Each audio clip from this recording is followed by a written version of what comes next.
Okay, welcome everybody to the June 2022 meeting of the Boynton Peninsula Astronomical Society. Do come in and take your seats, those who've got coffee and those who are in the process of getting coffee. Not sure how many will have turned up. No, you're fine to leave those on. That's all right. Yeah. Okay, so a few things have happened in the world of astronomy since we were last here, and those are shown up on the screen there. So we'll start with the black hole in the constellation of Centaurus.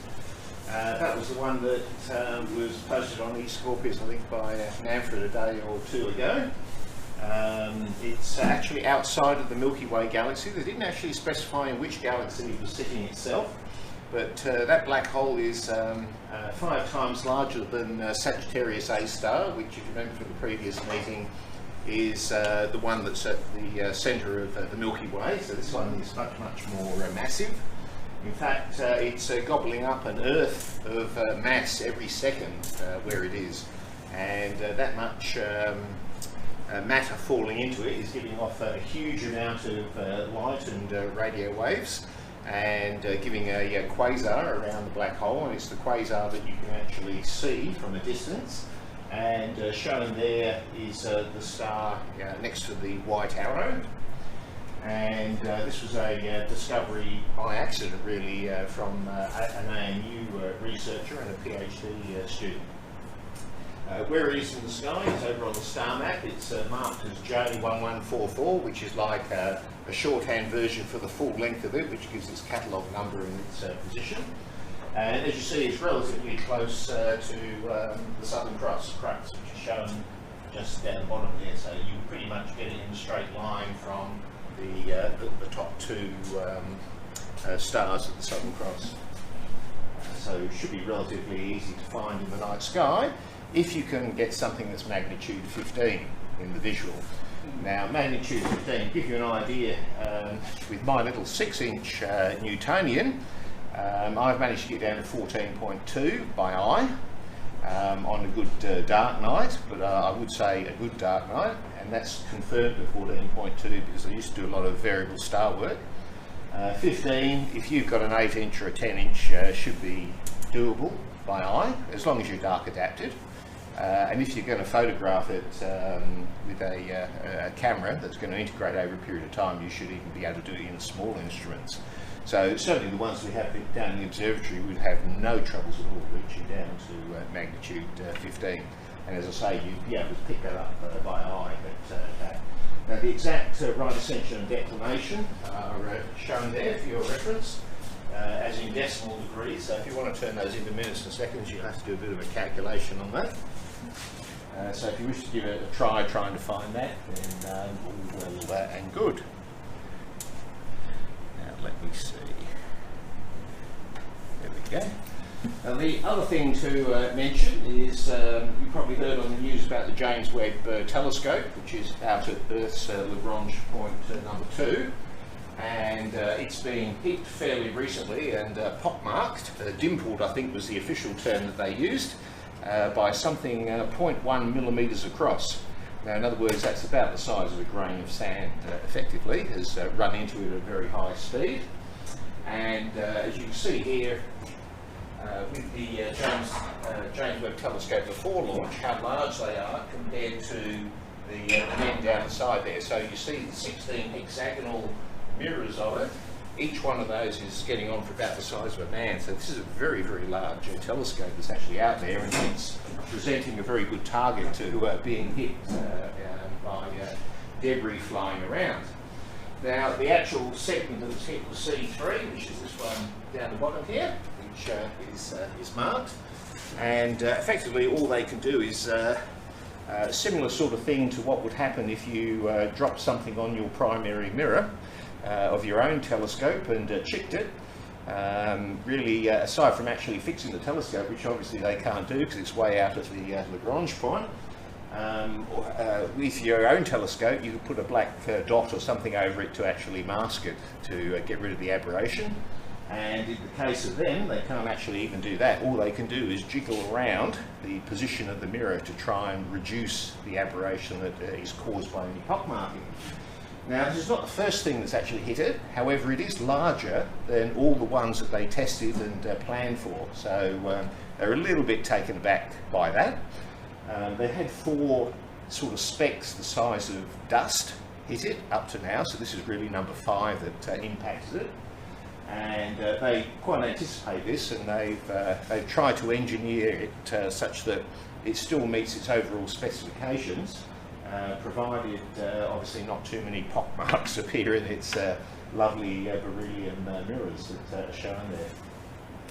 And the other thing to note over here, you may or may not have seen this on the ABC. I think Ms. Manfred as well posted this to E-Scorpius, is the occultation of Pluto. And what happened here was up in Catherine, Darwin, so just sort of I think south of Darwin. A number of astronomers from the US primarily, and NASA flew out to Australia, and they were also accompanied by, there was at least 1 amateur astronomer, or 2 amateur astronomers up there as well, to form a so-called observing fence.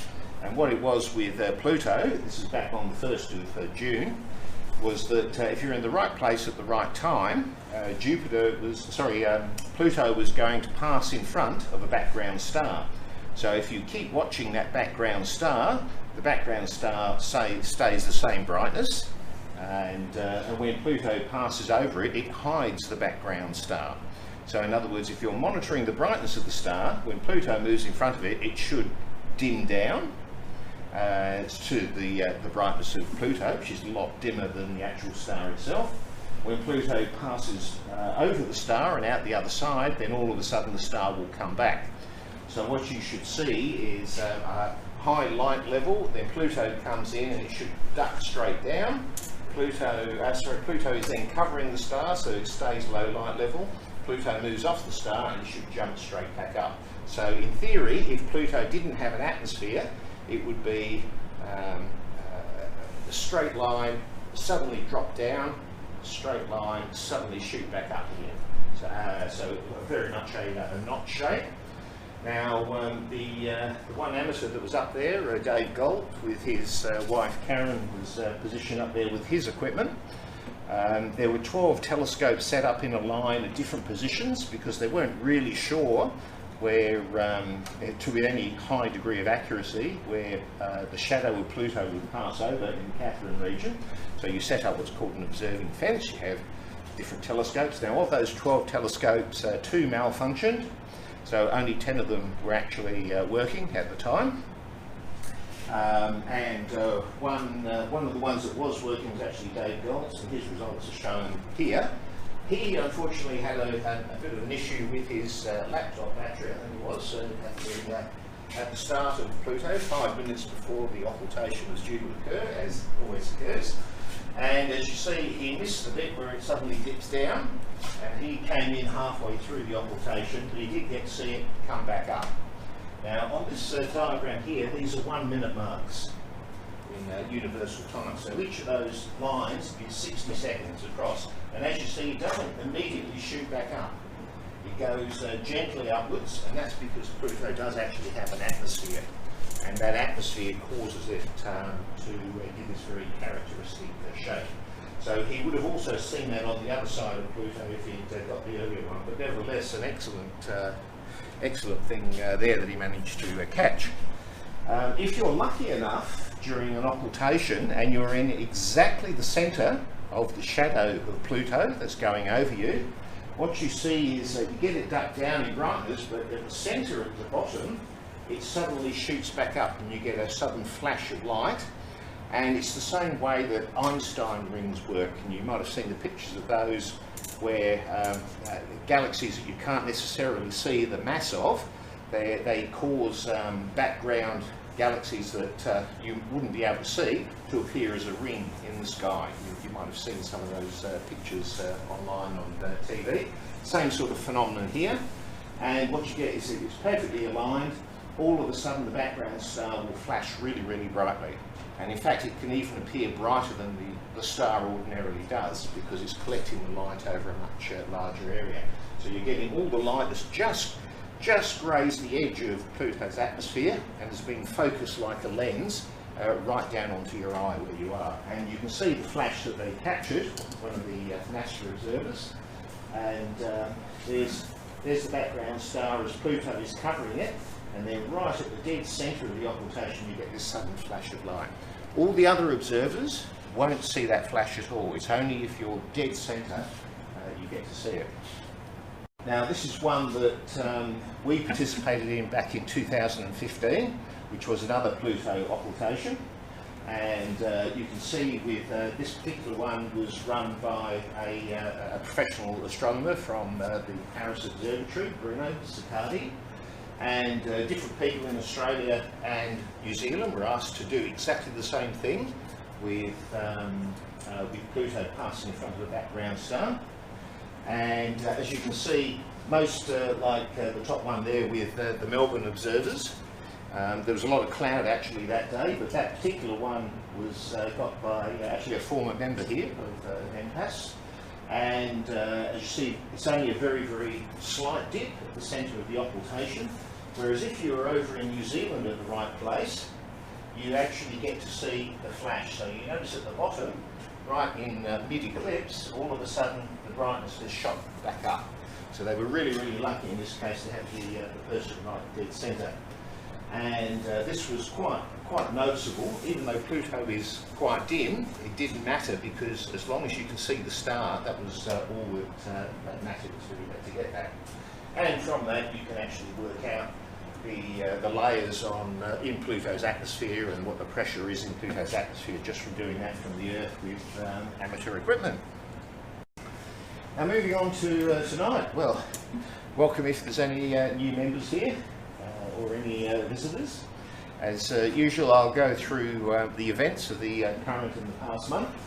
Then we'll have all about time, as in what is time. And this is by someone very famous in the area, Prof. Carlo Rovelli. And it's quite a thought-provoking thing, not only about the physics of what precisely is time, but also some of the philosophy around it. So there's a lot of thinking goes into this. Then we'll have Mark with Sky for the Month. And then a couple of videos after. The first one explaining, after the tea break, explaining if the universe is 14 billion years old or 13.7 billion years old, how can it actually be 92 billion light years across, which it is. So how come those numbers are different? And that's going to be given by Dr. Don Lincoln from Fermilab. Now he's the co-discoverer of the top quark, so he knows what he's talking about. And he was also on the team that discovered the Higgs boson as well, so he's very, very knowledgeable. Then we'll talk about the multiverse, the multiple universe, and how that can be tested. And then we'll look at cracking a piece of glass at 10 million frames per second, just so you can see how quickly the cracks propagate. And the last one is why on earth does swearing reduce pain?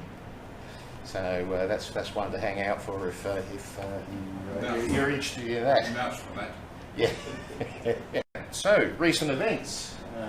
After the last gathering here, we had a working bee and a night at the Briars. Then we had a committee meeting where we talked about the infamous Dave's lighting project, where the Briars has been looking at putting in lighting around the car park and an entry to here, so we've given our feedback on that idea. Also the toilets have already begun construction next door, so that is moving.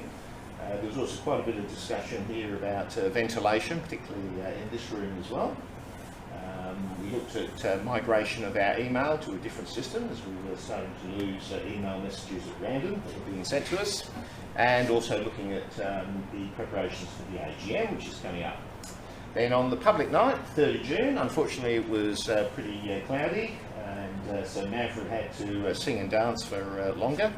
and he gave a talk all about the minor planets, and we had 56 turn up regardless of the weather conditions, which is pretty good. A week later we had, we're due to have the quarterly Skag night for Scouts, Cubs and Guides here, but unfortunately we didn't get any bookings, so we called that off a couple of days out. And then just last weekend, last Saturday, we had Narra South for Scouts actually out at Narra South in a community hall there, and we had 62 there that had to put up with me talking for all of the evening, because unfortunately it was a bit drizzly and cloudy all night for them. Nevertheless, they had plenty of things to ask. So coming up soon, this coming Friday, we've got a different group from Narra South who will actually be here at the Briars at 7 o'clock this Friday. They're doing a bit of a science crawl of the peninsula, I believe, and we're like the last event of the day for them, so they're probably all going to be tired and cold and that, coming along to listen to us and see through the telescopes, hopefully. So we're expecting 42 of those Year 10 students, but remains to be seen how many actually are there on the day. Then the night afterwards, I believe there's going to be a working bee on the Saturday afternoon as well, which is sort of marking on that day near to the solstice, that part of the Earth's orbit around the Sun. Which, no, we won't have any sacrifices or anything like that on site, but just as a good theme for a meeting, why not? Following Wednesday, we'll have the committee meeting by Zoom. The public night coming up for July. At the moment, we've got 42 booked for it. I anticipate that will go up to around about our usual cap of 70 for this room at the moment, and Guido will be giving the talk there. And then the following following monthly meeting of the Society will also be the annual general meeting, which means that nominations are also open for committee positions if anyone wishes to put up their hand to nominate for committee. So tonight's talk, which goes for about 80 minutes, so it will go pretty much to around about 9:30 or thereabouts. Because it's a fair length, feel free at any stage to get up quietly and go and have a cup of coffee and bring it back in any time during it. Professor Rovelli is fairly quietly spoken, and obviously with a bit of an accent as well, but well worth listening to. And this one was given in the lecture theatre in Albemarle Street in London of the Royal Institution.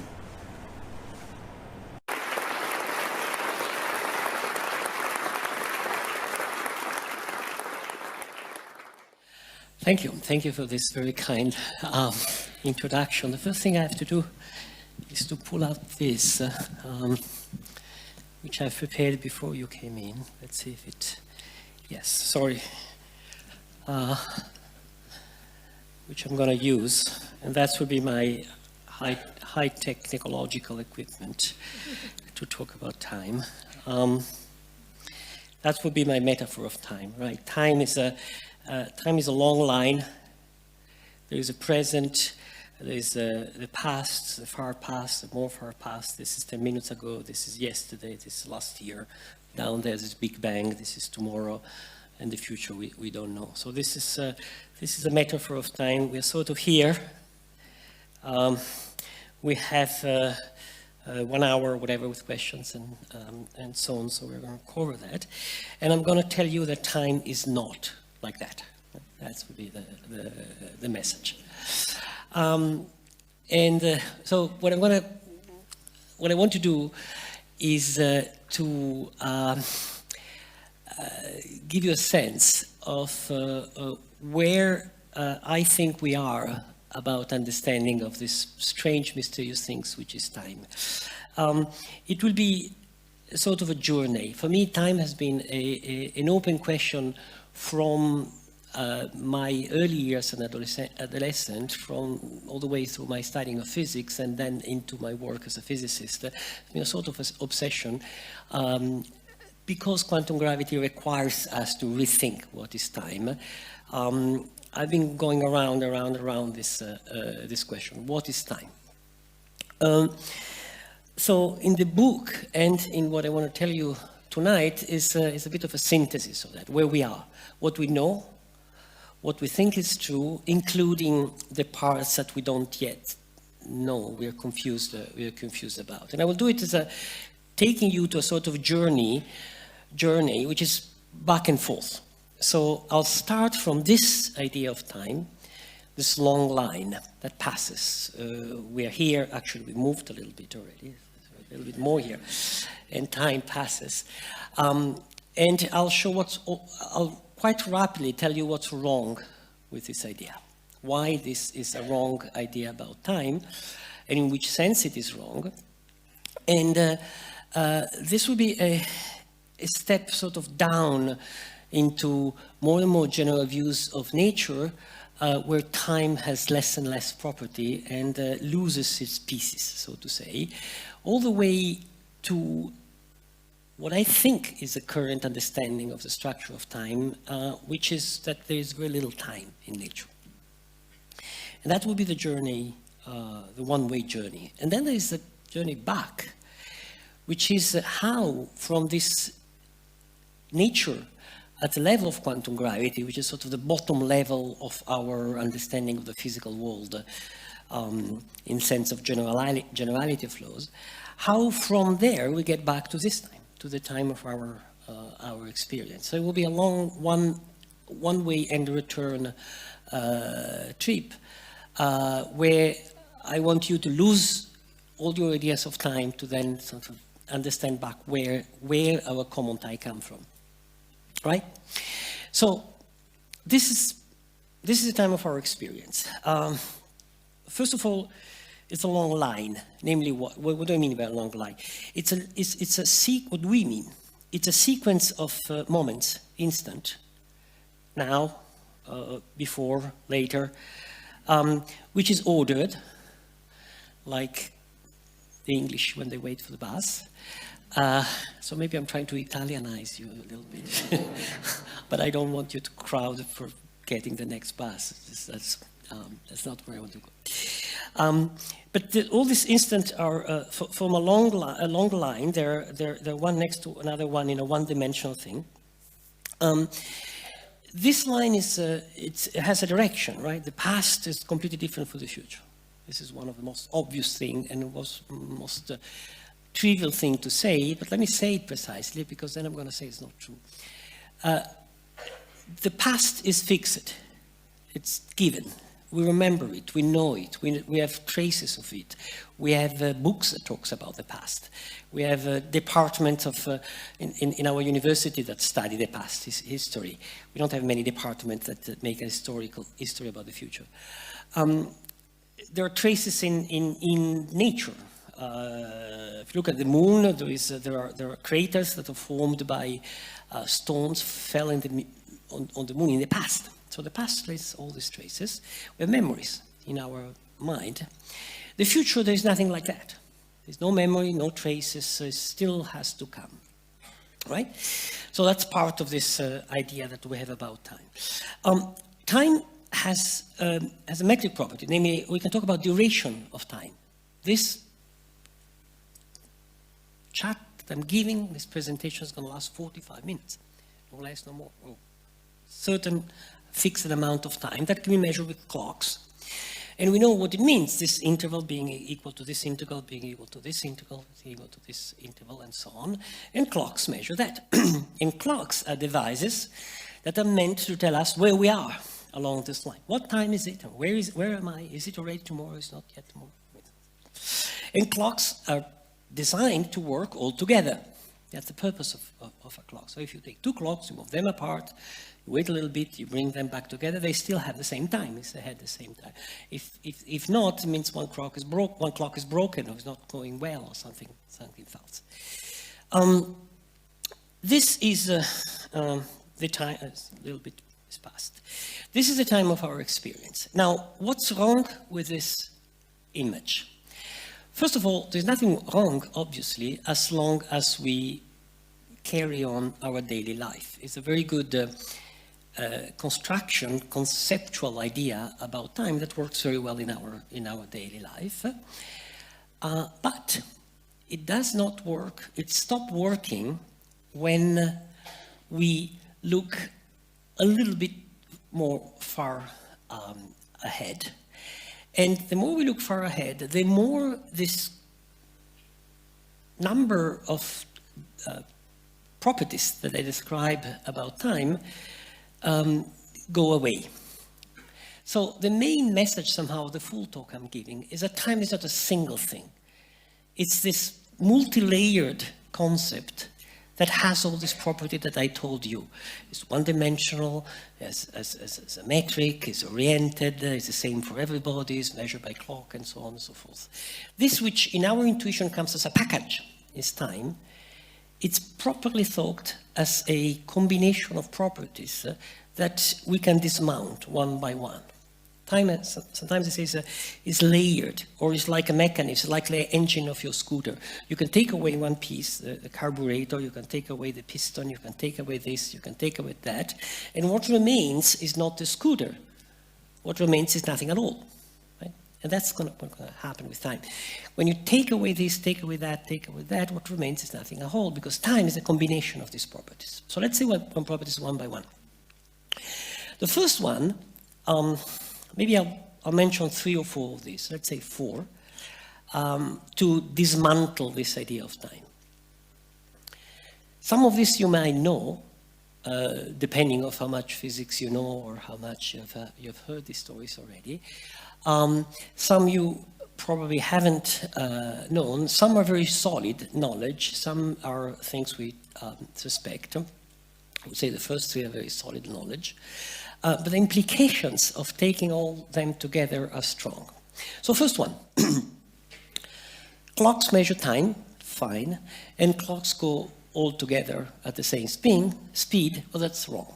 Why is wrong? Because it's a fact that if I take 2 clocks, and if I take 2 good clocks, and I move them apart, I move one, or I bring one higher and keep one lower, and I wait a little bit and I move them together, if these are good enough clocks, they will indicate a different time.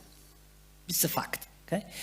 It was clearly understood by Einstein 100 years ago, so in a sense we've been knowing this for 100 years, but it's recent that we actually have good clocks, not these, that we can measure this. And today with atomic clocks, with clocks that measure easily one part time with an error of 1 in 10 to the 18, 17, 18, even 19.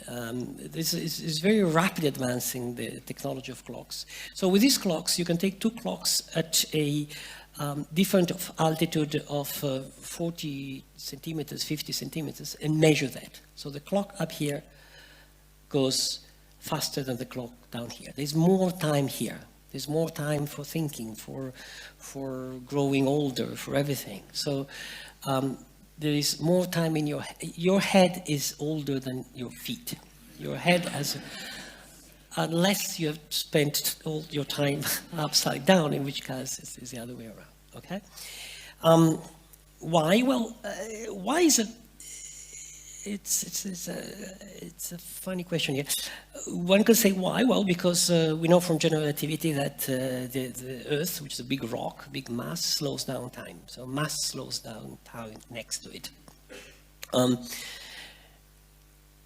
why? I think the right question is why not? Why is still this hard for us to digest? Because we're used to time being the same for everybody. We're used is 2 persons have the same age and they separate. One goes to America, the other goes to China, and they come back after a while. They still have the same age. Right? That's our experience.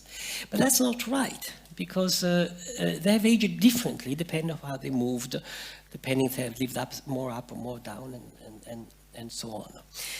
In our experience, these differences are small and smaller than our perception of time or the precision of our watches that we carry, so we don't we don't notice that. But if we lived a little bit in the future, when I hope there will be starships going around at fast speed and coming down, we will have to confront that. So the reason for which we think that time is the same for everybody is because we used it. We got used to it by our approximation. It's like, you know, if you grew up in the Netherlands, which is completely flat, you think that the Earth is just all at the same level. And somebody says, you know, there are some places of the Earth where the Earth goes down. You say, no, how can this? Yeah, it's called mountains. Wow, right? You have never seen mountains, so you're surprised. We live in a region in which the difference of time is small, so we're not used to this. If we had a big massive black hole not far from here, we'll be used to the fact that when you go to a black hole, you come back, everybody else has grown older than you. Good. Which means already that this line is just wrong, because the time between here and here, two events, is not fixed. It depends whether you were higher or whether we lower, for instance. So there isn't a single time in the universe. Already there are many times. And in fact, in Einstein general relativity, you don't have a single time. You have one time per every line, per every world line. Good, that's point one. Now, point two that follow quite rapidly from that, which in fact is something that Einstein realized even before general relativity, special relativity, but it has take long for becoming absorbed, because it's shocking. In my opinion, it's one of the most shocking things, and it's perhaps the most astonishing conclusion of modern physics, which is we now are here. Okay, move a little bit. What now means? What is the meaning of now? Well, I know what is the meaning of now for me. You know what is the meaning of now for you. Is it the same now? Well, obviously, yes. Because I look at you, you look at me, and I say now, you say, yeah, it's now. I hear yes, now. So we're in the same now, right? And then wait a little bit, and we look at, we are in a new now, so a little bit moved here, but we're together, always together, the same now. But think for a moment. When we look around, if I look at you, do I see you now? Well, not really, because lights take time to come from you to me, right? So I see you sort of a little bit in the past. Now, time takes a few nanoseconds to come from you to me. So I see you as you were a few nanoseconds ago. Well, nanoseconds are irrelevant. But if you were on Jupiter, I would see you 2 hours ago. And if you were on a star, I would see you 4 years ago, the closest star. And if you were on a different galaxy in Andromeda, I would see you millions of years ago. So I couldn't say now is when I see you. And if you look at me in the moment I see you, you are going to see me in the past, in the future for me. So between the you I see and the you that see me in the moment I see you, there is an interval between the two, which is a few nanoseconds here, but few hours in Jupiter and millions of years if you were in a different galaxy. So if the people in a different galaxy want to know what we're doing now, they don't know, because they're looking somehow, there's all this time for. So one can say, well, all right, okay, this is because it's hard to check, but we can devise things to say what it means to be at the same time. For instance, I could say, well, I look at you, but I know you're at a certain distance. You are on Jupiter, but I know it takes half an hour take 4 hours light to come here. So 4 hours in the future from when I look at you, that's now, okay? Except that you may be moving fast, and 4 hours in the future could be in my own future, maybe 10 years in my future. So how can the now be 10 years in the future? It doesn't make any sense. So the more you play this game, the more you realize that it's a question which is ill-posed. There's no meaning of now outside the approximation in which we can disregard the time light goes back and forth. So what we mean by now is we both look at one another and we are in the same temporality within the resolution of time that we have. Which means that the notion of now makes sense on a radius, on a bubble around us, which has a length, a size, L, which is given by the speed of light and time, the minimal resolution of time that we can resolve, the delta t we can resolve. That's the meaning of now.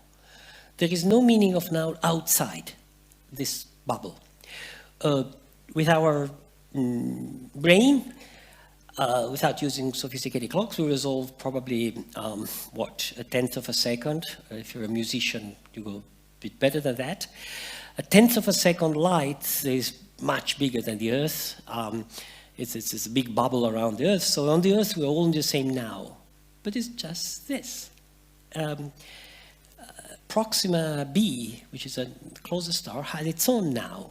There's no sense of putting them together. You can send signals from one to the other, signal back, but in between there is no way of saying, there's no meaning of now. And in fact, people work in general relativity, theoreticians work in general relativity, study solution of Einstein equation, they know very well that there's this four-dimensional solution. There is no preferred now, no objective now that you can pick up as from physics or from anything.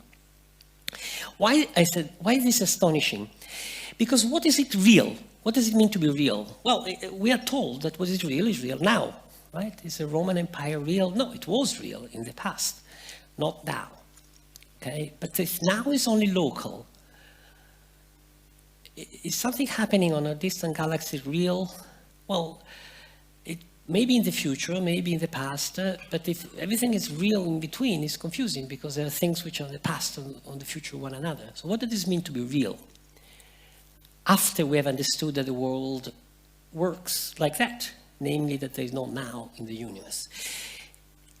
There are philosophers who are discussing that. That's why I talk with philosophers. Philosophers who are discussing that and you know, pulling each other ears and fighting. The very meaning of being real, of reality in the sense of what is real now, has to be rethought after what we have understood about physics. So the idea of one instant of time, it's completely destroyed. In our little bubble, we can talk about instants of time that we share, provided that we don't go too fast, we're not precise. But globally, there is this series of events in the universe with some temporal relation between a couple of them, but no common now at all, and no order in the mathematical sense. 2. 3. And this is a little bit more complicated and less well understood than the first two. Well understood the first part, less understood the second part. The past is different from the future, right? Where there is a local past and local future, it's the past is different from the future. So let's forget the other galaxies. So let's look around us. And yesterday is a completely different story than tomorrow. Yesterday is fixed, we know it. Tomorrow it's open, we don't know it. Good. So I'm a physicist. I want to know, where does this distinction come from in the laws of physics? And as you probably know, the laws of mechanics don't have this distinction. The laws of electromagnetism don't have this distinction. The standard model of particle physics does not have this distinction. General relativity does not have this distinction, right? So all the basic equations of physics, quantum field theory does not have this distinction. All the fundamental equations of physics lack the distinction between past and future. But for us, the past is completely different from the future. We have books written in the past, we don't have books written in the future. So where does this distinction come from? Well, there is a story about that, which is, there's one science that sees clearly the distinction between the past and the future, which is thermodynamics. And in thermodynamics, there is one law, which is the second law of thermodynamics, or the second principle of thermodynamics, that says that entropy always grows toward the future. So that clearly makes a distinction between the past and the future. Fantastic. So we have found the basic, the key fundamental grammar of the world, the elementary machine that distinguishes the past from the future. That law was written by Clausius, 19th century. But shortly later, or sometime later, Boltzmann and his friends, Maxwell also, but Boltzmann was, I think, the person with the most greatest clarity, understand that this law is statistical. Namely, Boltzmann understands that this entropy, this quantity that you can compute, in chemistry you always compute the entropy in a reaction, energy, heat, you do this calculation, you get entropy before, entropy after, and it always goes up. Boltzmann understands that the entropy is just not a fundamental quantity, but a measure of how mechanical things are disordered, right? We know that entropy is disorder. And that's a great sort of understanding that we got from Boltzmann. What means disorder? You take a box, you have some green balls, some red balls, you put all the green on one side, the red on the other side, this is ordered. You mix everything, this is disorder. And in fact, entropy counts exactly that, how much order, how much disorder. If they're separated, there's low entropy, you do your little calculation, low entropy. If they're mixed, it's high entropy. Which makes a lot of sense, because when you shake things, they get disordered, so entropy goes up. Good. Now you look at these balls, green and red, and your friend is colorblind. So he doesn't see any order because he's colorblind, he doesn't see any order. So for him there's no order, but for you there's order. But actually it's worse than that. Your friend has a very keen eye that distinguishes some balls which are very little small and some that are a bit larger. Much better eyes than yours, you don't see this difference. So for him, order means all the little balls on one side, all the big balls on the other side. So for him, the entropy is a completely different story. So what do we mean by the order of the world? You see, I think you see clearly that order is in the eye of the person who looks. It's not in the things themselves. Order comes once, instead of recognize the balls one by one, if you number all the balls, or if you give names to all the balls, whatever way you put them, they are ordered in that particular way. Is only by distinguishing two big bunches of balls that you can talk about order or disorder. And in thermodynamics, when Boltzmann understands the statistical underpinning on thermodynamics, the key things he understands is that the notion of entropy depends on the macroscopic variable that you use to describe the system, on the coarse graining of the system, which is a simplification of the description of the system, which disappears if you look at the microphysics of the system. All right, so what does it mean? It means that this growing of entropy is tied to the approximation we make in describing a system. It's not fake, it's not illusory, but it depends on the way we have described the system, on the macroscopic way we have described the system, which in turn depends on how we interact with the system. So it's not a mental thing, it's not an idealistic thing, it's not a subjective thing, they're very concrete things. It depends on the way you interact with the system. The way you interact with the system is your interaction with some variables of the system, which are few out of the many, and these few determine a coarse graining of the microscopic variables and define an entropy, and the entropy grows. All this is fine. So in the future, the entropy grows. In the past, the entropy with respect to our coarse graining was slow. Why was the universe ordered in the past? Who ordered it? I mean, if you go to your little child bedroom, and the evening is a complete mess and the morning is in order, you know why it's in order, because somebody put it in order. Right?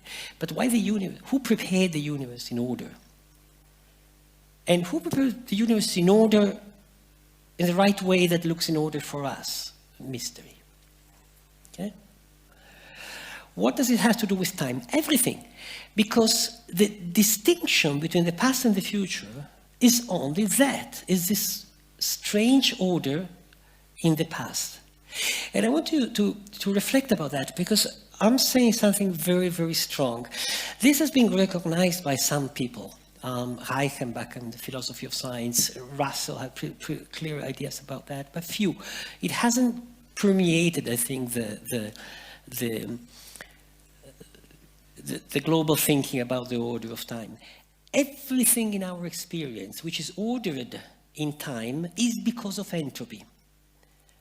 There is nothing else in the world that distinguishes the past and the future except this entropy. Concretely, any phenomenon that you can imagine where you distinguish future from past is some entropy. If I throw this, it stops, right? If you film it and if you look at backwards, this starts by itself. So you say, no, that's wrong. So this is a irreversible phenomenon, okay? There's entropy, namely there's heat. What is going on is that there's friction, and the mechanical energy of the clock goes into thermal energy of the table that is a little bit heated up, so all the molecules of the table start agitating because of the friction, and the ordered motion of the clock is transformed in a disordered motion of the molecules, right? Every time there's distinction between the past and the future is because there's heat, there's entropy, there's temperature involved. If there's no heat, no temperature, if this rolls, if you move without heat, it will go forever, and if you film and project it backward, it goes forever in the opposite direction. You wouldn't distinguish the future of the past. Any mechanical thing you can think about, pendulum without friction, you take a movie, you project it backward, there's a pendulum. The solar system, the Earth and the Moon goes around. Suppose you film it, you project it backward, who can say which one is the right one? It's exactly the same motion. To distinguish the past from the future, you need entropy, disorder, which means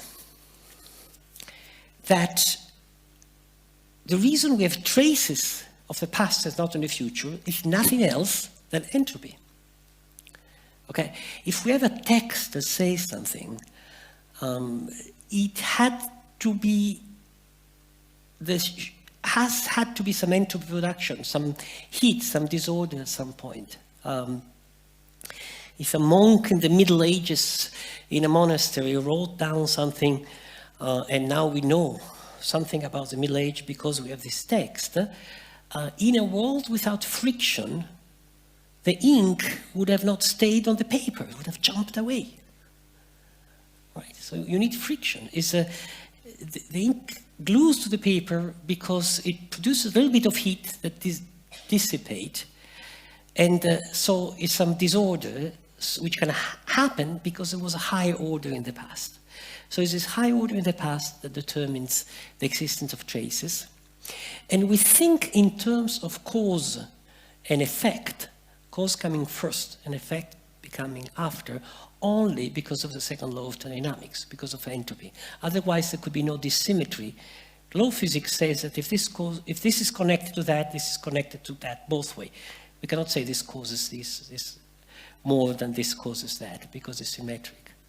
Russell used to say that the notion of cause would disappear is wrong, it doesn't belong to physics, it would be recognized as something,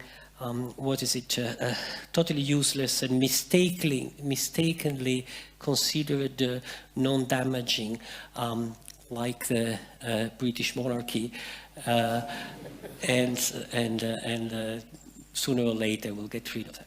He was wrong, but we'll come back why he was wrong. The point is that the entire distinction between past and future is a macroscopical effect due to the fact that under our perspective, the past looked more ordered. So not only the instant of time is not a line, because every line in the universe has its own temporality, not only makes no sense to take one to talk about the now of the universe, but the distinction between one direction of time and the other direction of time is a strange macroscopical effect, which you don't see in the microphysics. 3. Oh boy, time is passing fast. I should speed up. I am going to speed up because the fourth reason for which our common idea of time is completely wrong is less solid than the first 3. The first 3 is science that we understand very well. The fourth reason is a science that I do, so it's less solid. Why? Because I'm still doing it, right? It's not yet in the textbook. I and all my friends, we are working on. And the point is that there is a connection, which I just mentioned before, between time and gravity. Gravity, the mass affect the speed of time, but we know that gravity, the understanding we have of gravity disregards quantum mechanics. So this is the problem of quantum gravity. This is the job of my life. That's what I'm paid for, to try to write equation for quantum gravity. There are a set of equations that we have written down for describing the quantum properties of gravity, and these equations tell us something about this, what the clock measure, and tell us, I would say, 3 things. One is that anything that works like a clock cannot measure time, local time, continuously, because there's a minimal amount of time. So there's something granular in the passage of time. I understand that in the UK there is a current debate on children not being able to read analogous clocks. So they only read the digital clocks. So they come out with the wrong idea that time is discrete and is digital, right?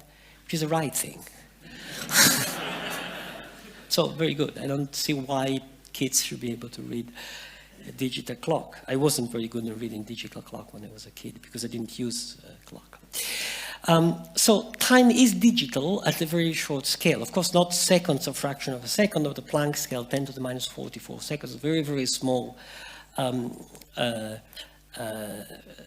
intervals. But that's a minimal time intervals. There is no smaller time interval than that. Not only that, but the clocks itself, because it's a quantum object, everything's a quantum object, can be in superpositions of different position of the handle, or different reading. So you cannot say that between this event and this event is a certain amount of time, because, as always in quantum mechanics, there could be a probability distribution of time passing from one and the other. So you see that everything you used to think about time disappears when you go to the widest possible situation, which is quantum gravity, in which you keep into account everything we know about the world today. In fact, in the equations of low quantum gravity, which is the theory on which I'm working, which brings together quantum mechanics and general relativity, in the equations of that theory, there is no time variable at all. Why? Because you don't need a time variable. You have a lot of variables. You have a lot of clocks. You have a lot of things that change. At the basic level, time is just any way of counting the change of something, which, by the way, is the definition of time that Aristotle gave 25 whatever centuries ago. Time is a number of changing. You look at something changing, day, night, day, night, day, night. You count, and this is time. Time is the counting of changing. Then Newton came out with this idea, new, completely new, that time is not just a changing of something, but is some uniformly flowing something that flows irrespectively of whether there is matter changing or not. Right? It's a completely Newtonian idea. It's a new idea. It is in your mind because you studied it at school, because it's permeated our society, but it's not the old way of thinking about time. The old way of thinking about time is that you see things changing, you number them, which is fine. But Newton comes up and says, well, yeah, there is that way of thinking of time, but there's another way of thinking of time, my Newtonian way, which is that time just passes, even if nothing changes. Then Einstein recognizes that this Newtonian time and this Newtonian space, which also Newton introduced, the idea of empty space, it's nothing else but space, are actually the gravitational field. It's nothing else than the gravitational field. So Einstein, in a sense, says, oh yeah, you're right, Newton, that there is something else beside the counting of things. There's this absolute time and absolute space, but you're wrong in not seeing that these are dynamical objects. It's just an electromagnetic wave. It's just an electromagnetic field. This is a gravitational field. So it's a sort of something that fills up everything, which is the Einstein four-dimensional curved space-time. And once you realize that this Einstein four-dimensional curved space-time, which is a gravitational field, has quantum properties, it can be in superposition, is granular, it has all the funny things that quantum things do.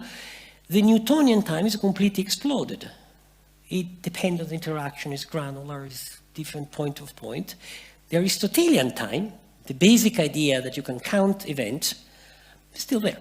So in quantum gravity, you have events, not ordered in a line that the British, but all confused like the Italians,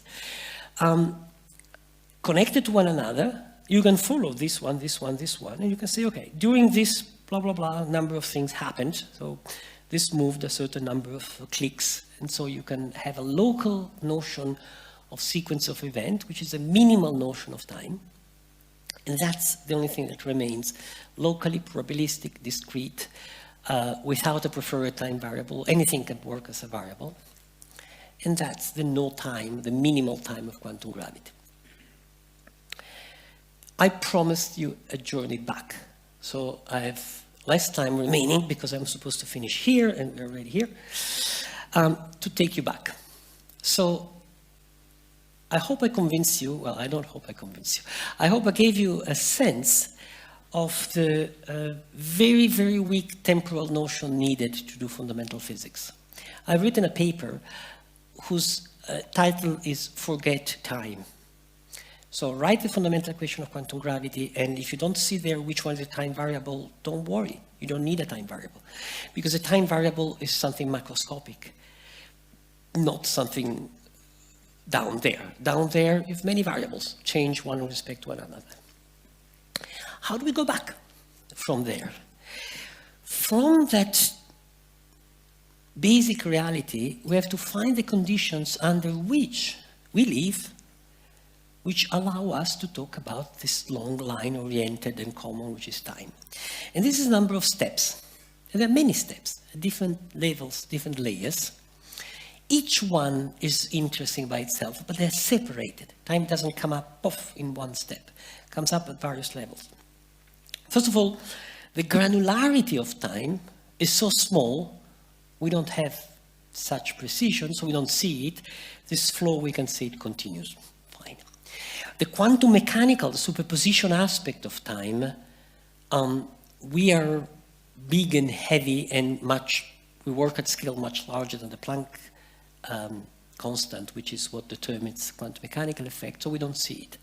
So we actually see a gravitational field as a continuous thing, like Einstein described.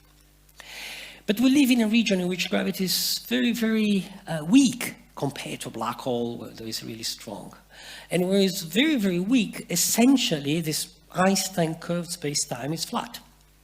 And this is flat Einstein space-time resemble very much Newtonian space and Newtonian time. Not exactly, because Minkowski space, time, but very much. But we don't move fast with respect to one another, so we can disregard the time back and forth of the light, and we are so we can assume that light, instead of going at finite speed, it goes at infinite speed, because in our experience, life is essentially infinite velocity. Right? You don't resolve the light travel, the time travel of light. So if time is at infinite speed, then we have the surfaces of simultaneity. We can think that we're in our bubble. And so we can talk about one single time, right? So now we have a one-dimensional line, which is still not oriented past and future. So what is it oriented at past and future? Well, let's go slowly. First of all, remember, it's entropy. Entropy depends on the way we look at the world, or the way we interact with respect to the world. So I think, and take this as an hypothesis, not as something demonstrated, some of my colleagues disagree, that what makes entropy low down there in the past, say in the early universe, entropy was very, very low, is not the fact that the universe was arranged in a very ordered way. The universe was arranged whatever it was arranged. Is the fact that we look at the universe, we interact with the rest in a way which is very particular because we are particular. We meaning we as a physical system interacting with the rest, such that under this perspective, the past was special. Imagine you take a card, you mix them, you look at them and you remember the order, okay? That order disappears when you mix again. So you see an increasing of disorder, but that order was special because you decided it was special. You looked at them and learned it. So in some sense, we are a special subset of the universe that interact with the rest of the universe in such a way that the past looks ordered to us. What is special is not the universe, is a subset of the universe to which we belong. This is called the idea of the perspectival origin of entropy, and I think it could be an ingredient for understanding why the past is different from the future. There's nothing special in the early universe. It's special the macroscopic, the coarse graining that we do. Are we done? Not yet. Not yet. And there is a last step. And to me, this has been the greatest surprise. And here I'm stepping a little bit out of my own comfortable zone, but it's what I've been learning and learning and learning. There is something about time which is still missing. And there are some philosophers, even some physicists, who says, we have got the entire story wrong because time flows, time passes. Time sort of passes at a certain speed. And we don't see that in all this physical picture. So maybe there is some fundamental law of time that says, after all, there is this passing of time. I think they're right, they're wrong. And I'm, and many other colleagues of mine, including many philosophers, are increasingly getting convinced that what we refer to when we refer to this flowing of time, this passing of time, this clear feeling that we have about the flowing of time, is not in the quantum gravity, is not in general relativity, is not in quantum mechanics, is not in thermodynamics, is in the specific way our brain works. And there is an enormous amount of working today in the neurosciences, in the functioning of our brain.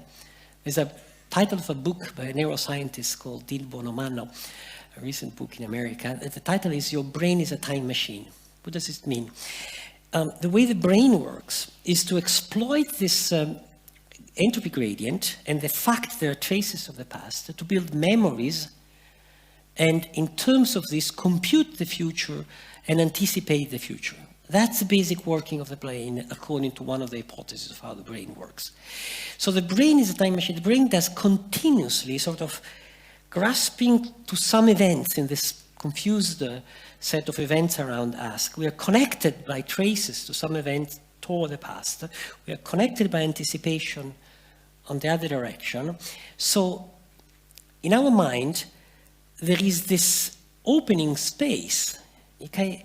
If you think of it, this is a metaphor of what? This is a metaphor of our memories of some of the past, and in fact that's why it's much more confused over the future, because we don't have memories of the future. When we think about time, very often we're not thinking about the physical past and the physical future, but we are considering the memories we have about physical past and the anticipation we have about the future. Philosophers have been saying that for a very long time. Husserl has been saying that. It goes back to St. Augustine, famous pages about the nature of time in his book, The Confessions. I don't know how it's translated in English, Confessioni. He says, when I listen to music, I get a meaning from a musical phrase. But I never listen to the phrase. I listen to one note at a time, right? If I listen to one note, how do I know about the previous notes? How can I get the meaning? Well, of course I know, because I remember them. But if I remember them, and Husserl is very clear in that, the meaning comes from the notes being playing now and the memories of the previous one. So it's all in the present, so to say, and it can be all in the present together because there is memory. But it's more than that, because since the brain is designed by evolution to use memory to anticipate for a purpose, because it's designed to try to get somewhere. That's how Darwinian evolution designed our behavior. Then all this is strongly emotionally charged. The passage of time is not for us a rational thing to contemplate. It's something we live into. We are this passage of time. We are this constant computing of time.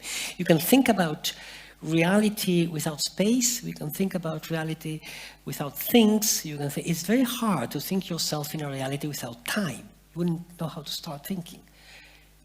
But the confusion is this because reality by itself cannot be thought without time? No, it's because our thinking cannot be thought about time. We cannot think about time. We are a time machine, not the universe. The universe is not a time machine.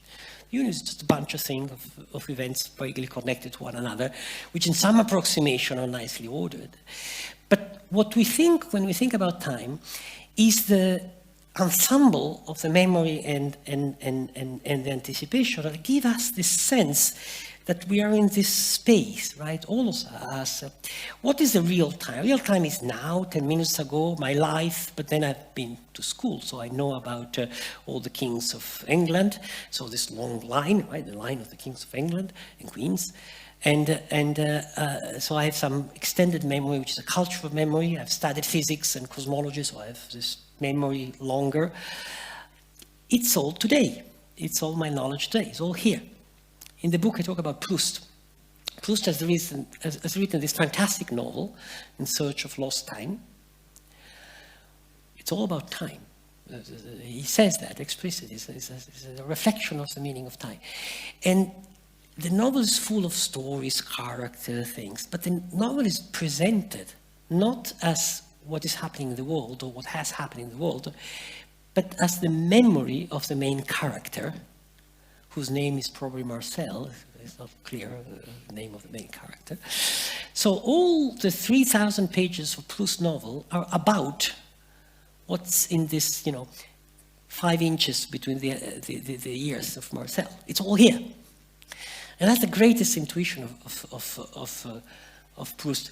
To understand what is time for us, we have to look at the specific of our brain functioning more than the temporal structure of the universe itself. Of course, there's a relation between the two. I'm not saying that the temporal structure of the universe itself is irrelevant, but I'm saying that by looking only at the temporal structure of the universe, you always get the feeling that there's something missing with respect to the time of our experience. And so you do metaphysical speculation about the primarity of time, which are completely wrong, because of course there's something missing, because it doesn't pertain to the fundamental structure of the universe. It pertains to the way our brain machine works. And last point, it's strongly emotionally colored. Time is not emotionally neutral to us, precisely because our brain is a machine designed to tell the story about the past and do something in the future. We are full of motivation, right? We have hunger, we have thirst, we have ambition, we have curiosity, we have love, we have hate. That's what we are before being rational beings. And this drive is the drive of the brain that control our homeostasis and struggle to make us survive and do better, because evolution wants us to be like that.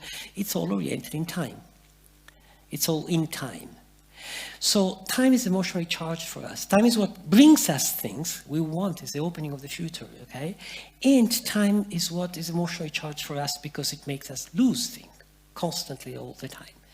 In Buddhism, there's this deep psychological insight, I think. The main truth of Buddhism first is life is sufferance, but the second is that life is sufferance because we have difficulty of dealing with impermanence, with time.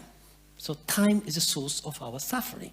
We suffer because we lose things, or because we have lost things, or because we think we will lose things. So we're going to die. So this is the quintessential source of anxiety for humans. So time is strongly colored emotionally. And why I'm saying this? Because I think if we think that this emotional side of time is a sort of fog that does not allow us to see the real nature of time, we are confusing ourselves, because this emotional aspect of time is precisely what is deeply time for us. Time for us is this emotional connection to the event of the world that go away, that pass, that flow, that we lose. And this is the root of our strong sense of passing time and feeling time. It's ingrained in the working of our brain. This is vaguely connected to this event. It works because there's entropy, of course, because at our scale we can orient things like this. But you see, understanding time means bringing out the pieces of this layered, complex object. Time is not a single thing. It's all time for us. It's not a single thing.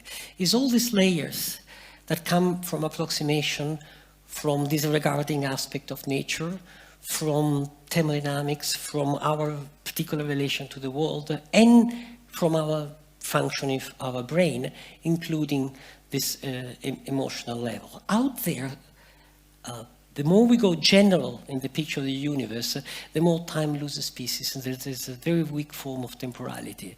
And in closest to us, I think the strong emotional connection with time, the emotion of time, is what time is for us. Thank you.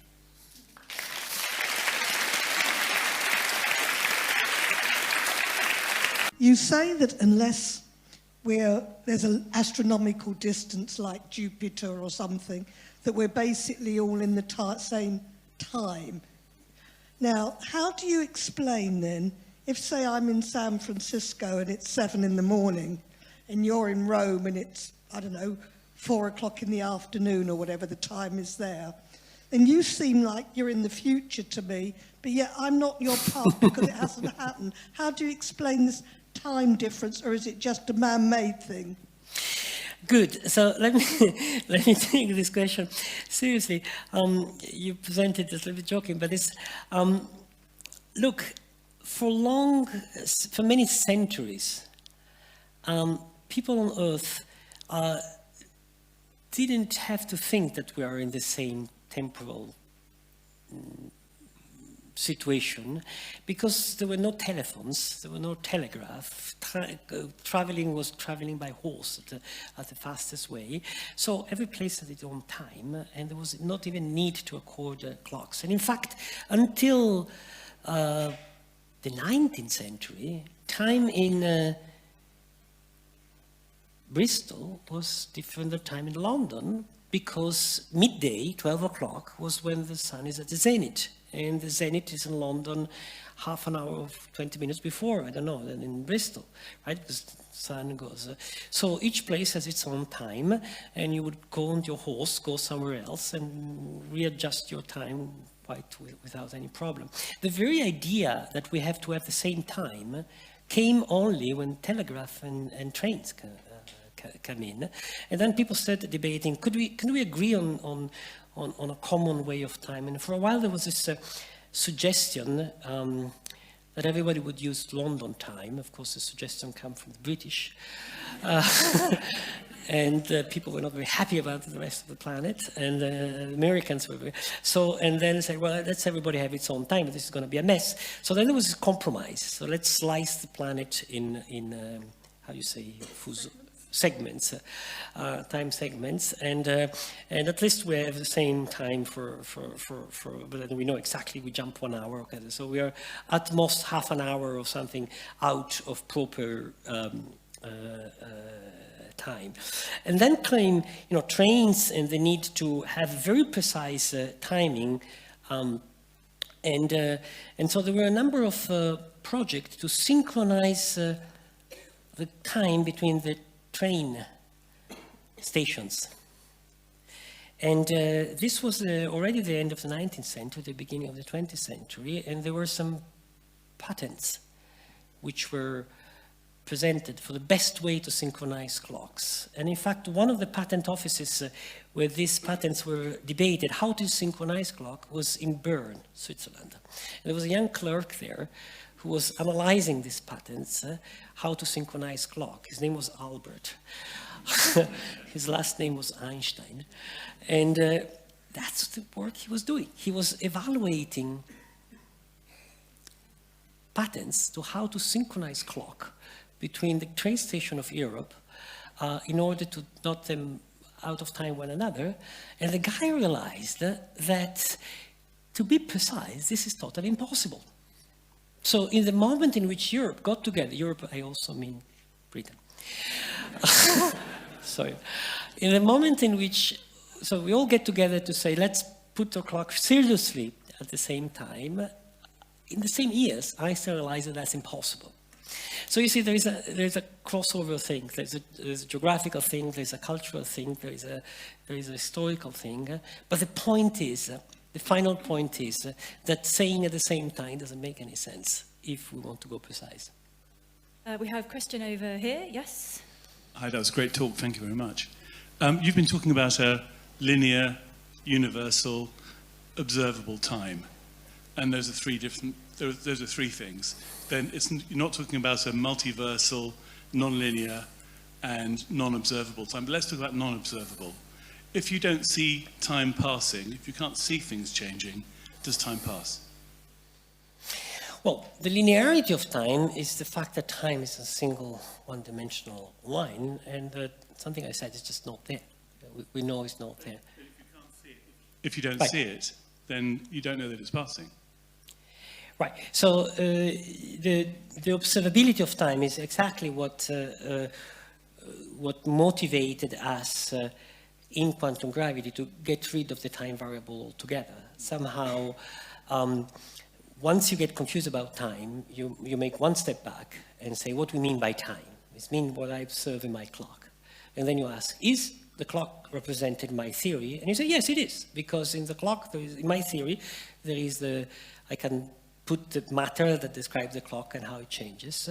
So quantum gravity, what you do is you only put observable time inside, and you forget anything which is time with a capital T, which is not the clock time. So is it different to quantum physics, where things can be in more places than one at once? Can you have more times in one place, sorry, more times at once? The things go together.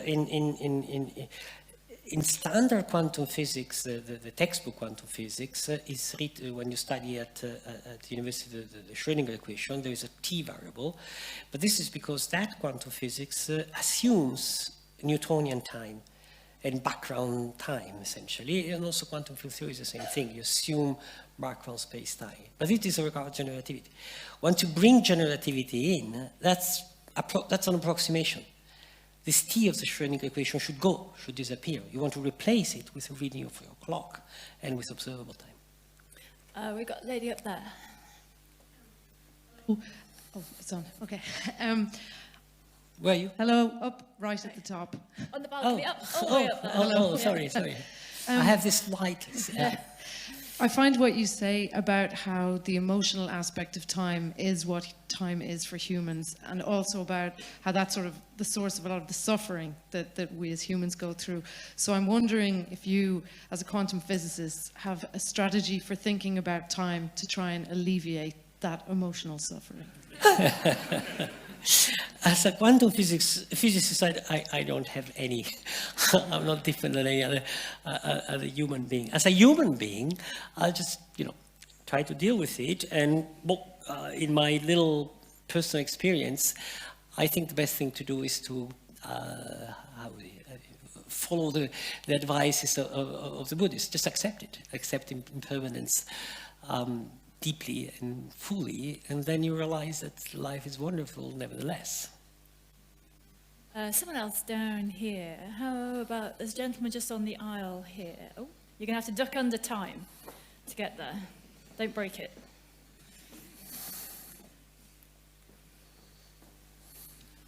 I was curious that you didn't really focus on aging or decay in your discussion around time. Cheerful bunch, you lot, aren't you? And I would have thought that is, from a human perspective, the most obvious thing that you relate to, because your brain decays. You have fewer brain cells, or you look at radioactive decay, you see a clear change there. How does that fit into the four metrics that you described? In a simple way at first sight, in a horrendously complicated way if you want to go deeper. In a simple way because at our scale, where we can disregard the speed of light, we can disregard quantum mechanics and so on and so forth. We are immersed in, the Earth is clearly in a strongly entropy gradient, because we get light from the sun, which is low entropy, or this high energy photon, and then they go out to the sky as low energy photon, which is much higher entropy. So we are in this flux, and this flux, the biosphere is strongly time oriented. So we live in this time orientation. Entropy keep growing. We keep growing locally, so it's fed by the low entropy of the sun, and the biosphere is strongly time-oriented, and it's just a working of entropy growing. It's a continuous disordering. That's what biosphere is. I think it's a mistake to think about life as a resistance to entropy to grow. Life is a way for entropy to grow. We are burned, like we're a little fire that burns. So we are a strongly oriented phenomenon, and as an strongly oriented phenomenon, we do things like burning, and in particular aging, and so on and so forth. This is a particular physics of us, which of course then becomes strongly emotionally meaningful to us, aging and dying. That's a simple answer. So within physics, we make sense perfectly what we're going. The complex answer is that things are not so easy, because biologists tell us that there's no reason whatsoever for living beings to die a priori. Bacteria, some bacteria don't die, okay? The actual evolutionary origin of death is at some point, and there's a big discussion in biology about that. Death has a purpose because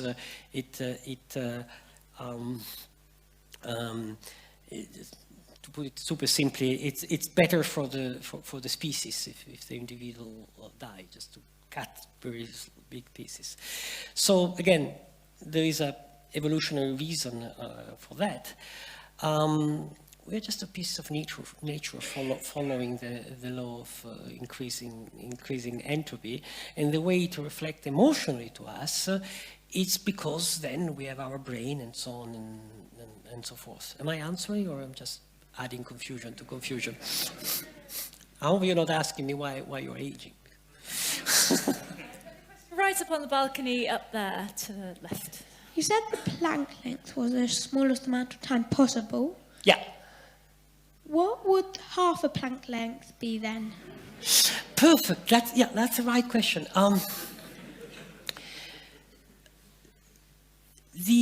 If this is correct, I strongly believe it's correct, but it's not something fully established in which we take it seriously. We have many experiments of them. In fact, we have almost no experiment of them. But if this is correct, the idea that you can slice time in smaller and smaller pieces is just wrong, right? They're just units of time. One bit of time is unbreakable. So to say a certain amount of time is to say how many units, how many bits of it.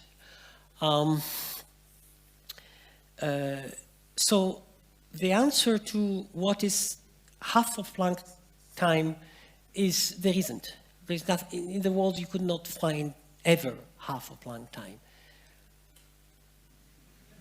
Yes, here. It seems to me that everything that's ever happened is in the past, and that everything that is yet to happen is in the future. So almost by definition, there is no present. Would you agree with that? You're saying the present is very short, right? It's horrendously short. Yes, it's a boundary between the, yes, it's a boundary between the past and the future is very, very short.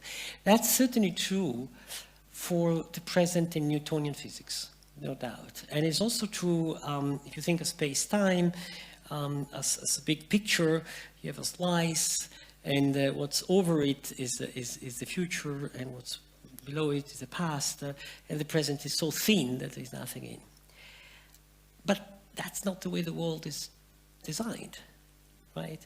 So in space-time, the past is whatever is inside our past light cone. So it's whatever can affect us, whatever come in our past. And the future is this other opposite thing, this cone upstairs. So in between the past and the future, there isn't just a single line. There's a huge amount of time. A nanosecond, 5 nanoseconds between you and me. So in your life, in the history of your life, there's a huge amount of time which is your past, for me, the past for me now, a huge amount of time there's a future for me now, and a nanosecond which is neither past nor future. If you lived on Andromeda, it probably would be green with antennas or whatever, a million years of your life would be neither past nor future for me. So the present is not thin, it's horrendously thick. That's Einstein's special relativity. In the middle here, I think. There we go. Right in the middle. Hi. Because you mentioned black holes Yes. and gravitational forces. I was wondering, because in space, gravity is different and there's less friction, I think. If you think that not only time is different, but because now there are humans in space, if our perception of time is going to be different while we're there. What do you mean by the question exactly? Our perception is going to be different because we as humans are going to be in space. Yes. Are going to be in space. Yeah, I think that what we call time, it's a multi-layered thing which depends on, which to some extent, to a large extent, depend on our perception. So whether they're humans or not humans is different because it's like colors, right? We see a color space which is three-dimensional, red, blue, and yellow, whatever. This is only because we have three different kind of receptor in our eye. So the three-dimensional, the way the thing is colored, it's only there because we humans see that way. So things are not colored unless they're humans. Now, if you ask how our perception of time is going to change the way we do interstellar traveling, it seems to me completely obvious it's going to change. Because in the moment in which, my girlfriend is an astronaut, she goes far away, she comes back, and she comes back 10 years later for me, but she has grown just 1 year. She's still young, I'm older. So we're going to get used to this growing at different speed, okay? Or maybe she comes back far in the future, 100 years in my future. I say, oh my God, my girlfriend is 100 million in the future. I've lost her. No, maybe I can get there. I just go also. I enroll in an astronaut and I go very, very fast and come back in the future. Say, hey, my girlfriend, I love you. We are back together in the future. This is physics. It's not science fiction. I mean, it's just an issue of money to build the starships and do that. If you could go, you said black holes. Black holes are slowers of time, very powerful, right? In fact, a surface, to some extent, the surface of a black hole, the horizon, is a place where the more close you go with a clock, the more it slows down. If you're very, very, very near to a black hole, you stay there for a while, you come out, millions of years passed outside. So black holes are stoppers of time, so to say, or just thinks a black hole is something that goes from here very fast to the future. In a moment, you go to the future. So if you could go near to a black hole, we don't know where is the nearest black hole. We know there's a huge black hole in the center of the galaxy, but that's far away. But we know the galaxy is full of stellar black holes. So maybe we're going to see one not too far. And I hope that not me, but I don't know, my next generation, somebody could be able to go there. And then we'll have to rearrange our thinking of time, taking into account this variability. Up on the balcony, I think. Wave, person on the balcony? Hello. Yes, okay. Yeah. There you go. When thinking about gravity and the fabric of space-time, should we now change that to space entropy? Will that make sense? Space entropy? Yeah. Well, yeah, that's one. Yeah, absolutely. That's one of the open problems in theoretical physics. In fact, it's one of the most clearly defined and less traveled, less studied problems in theoretical physics. We tried to write some number of papers on that, but I'm not sure we're going very far. Everything has entropy, okay? A gas has entropy. The electromagnetic light has entropy. The heat inside a hot cavity has entropy. The sun has entropy. I have entropy. The gravitational field has entropy. So space has entropy. And so we are able to compute the entropy, we can be able to precisely compute the entropy of all these things except for space. We don't know how to do the thermodynamics of space-time itself. It's one of the open problems in physics. Not only we don't know how to do the quantum mechanics of the gravitational field, but we don't even know a simpler problem, which is just simply the statistical mechanics, the thermodynamics of space-time, which is the gravitational field. So the entropy of space has to be well defined, but we don't have a good definition of it. Here to the left, somewhere around. So in quantum mechanics, there's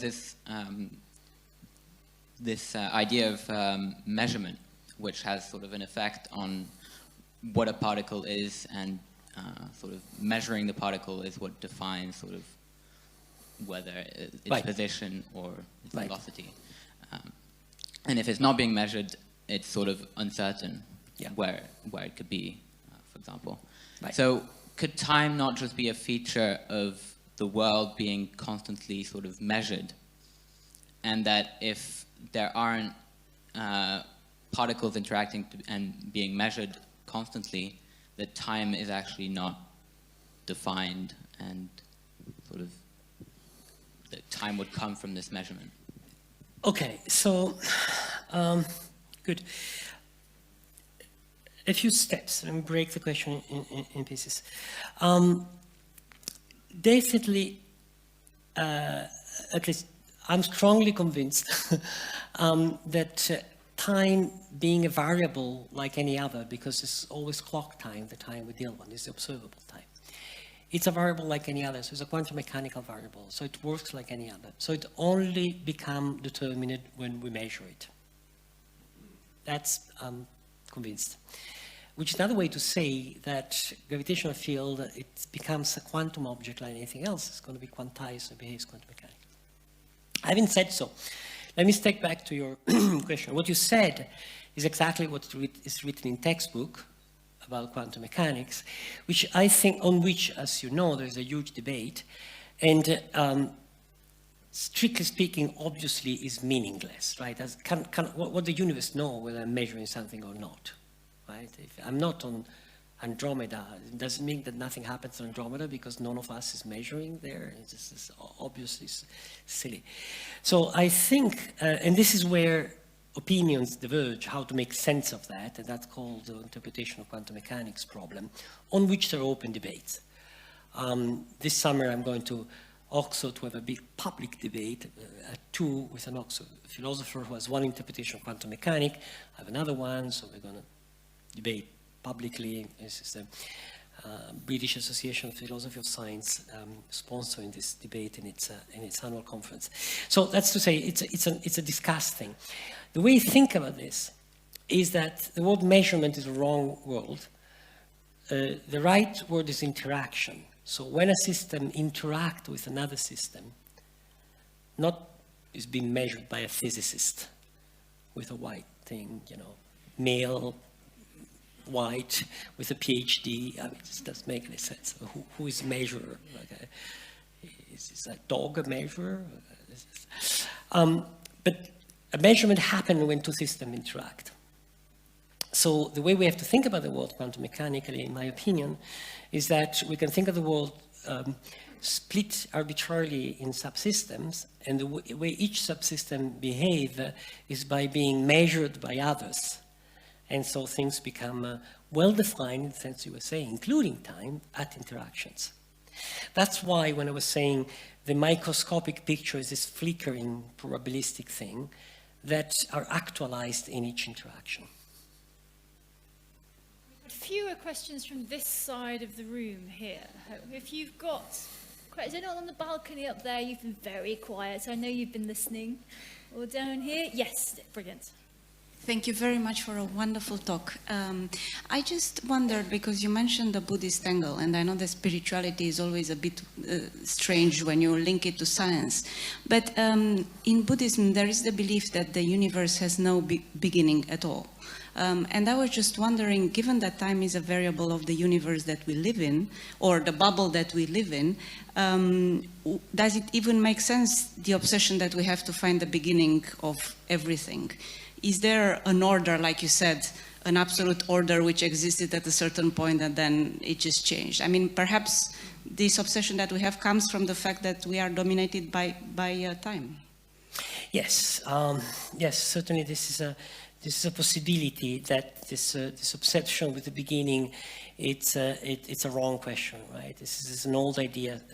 Stephen Hawking has explored this idea in detail, right? You say, what's before the Big Bang? It's like asking what's north of the North Pole. It's just not the right question. There's nothing north of the North Pole. You can just continue through. And the Big Bang might be something like that. When we think of the universe as a whole, we have this notion of cosmological time, which is not a wrong notion. It's just one of these averaged approximations in which we disregard all this fine structural universe. We give this very, very wide view of the universe at large, and in that sense we can choose one surface of now pretty arbitrarily and ask what happened. And it might be, as Hawking supposed for a while, that this slicing goes wrong at some point, and there's no meaning before. We're not sure. And in fact, today we don't know what happened at the Big Bang, right? But there's a lot of work trying to apply quantum gravity to the Big Bang. And the indications that I see, and there's a quite big part of the community that think that, is that no, what's actually happening there is different. This approximation can be continued, and we can keep giving the story of what happened before the Big Bang. And roughly the idea is that you can think of a large universe compressing and contracting, getting to a sort of a minimal size and then bouncing up. And that's what we call the Big Bang, this bouncing of the going through a quantum phase and then reopening up. And when we look back in time, we're seeing this bounce. So a lot of people studying whether we can give a description of this bounce and see traces of that. And that's another thing. I hope before dying of knowing whether we can properly think about before the Big Bang or not. I don't know. I think we've probably got time for one more question. Somewhere up on the balcony. Yep, up there. Give us a wave so you can see how you are. Yes, off you go. So I understand that fields have quanta, like the electromagnetic field and the photon, but I've wondered, what is the quanta of the field of space-time, or is there just no such thing? Oh yes, there is such thing, and in fact, loop quantum gravity, the theory in which I work, is a mathematical description of the quanta of space, or quanta of space-time. You can think it's the elementary chunk of space in some sense. This is the Planck size elementary bits out of which space is in their quanta. They're linked to one another, and there's all this link, and you follow this link and you make a loop. That's the name loop quantum gravity comes from. Now, the key point, the crucial point, is that you have to think of these bits, this quanta of gravity, not as things immersed in space. So there isn't a space and this quanta here and there. They are space themselves. They made up space themselves. So we call space, it's a collection of these connected to one another. And what we call distance is sort of numbering of how many of these. What we call time is how they transform into one another continuously, is the number of steps of this transformation.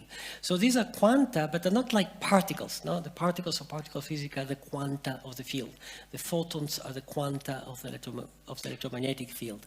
But the photons are little chunks of energy that travel in space, while the quanta of gravity are a little chunk of gravity or something, which made up themselves space, so they don't live in space. It's like, this is a constant, if you, my analogy, if you look at my t-shirt, it's not that my t-shirt has threads in it. If you take away the threads, it's not the t-shirt still there, there's nothing. So the t-shirt is just weaved by the threads.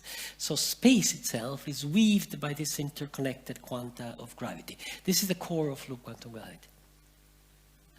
Right, well, we have run out of time, whichever version of time you're using today in your head. Might have changed a bit in the past hour and a half. So, Carlo will be signing books outside, and please, let's give a huge thank you for this fabulous evening. Thank you, Carlo Rovelli.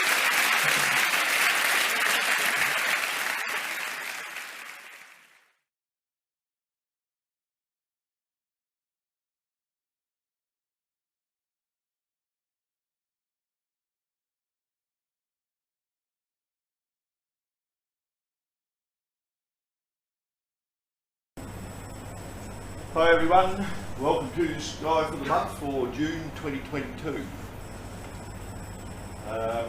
Really don't know where the year's going actually. A couple of things to watch for in June and July. Full moon is a super moon and it's actually occurred last night. It's still pretty big, but it's not far past perihelion. And the new moon occurs on the 29th of the 6th, so those wanting to photograph that black hole, that's your window of opportunity. Things to look for. Tomorrow morning, for those that are keen, want to get up before dawn, Mercury will be at its greatest elongation west. It's quite high in the sky, probably one of the best opportunities to spot Mercury if the clouds are away. Comet Pan-STARRS is near an open cluster in Ophiuchus on the 20th. The reason I put that up there is that's International Catalogue 4665.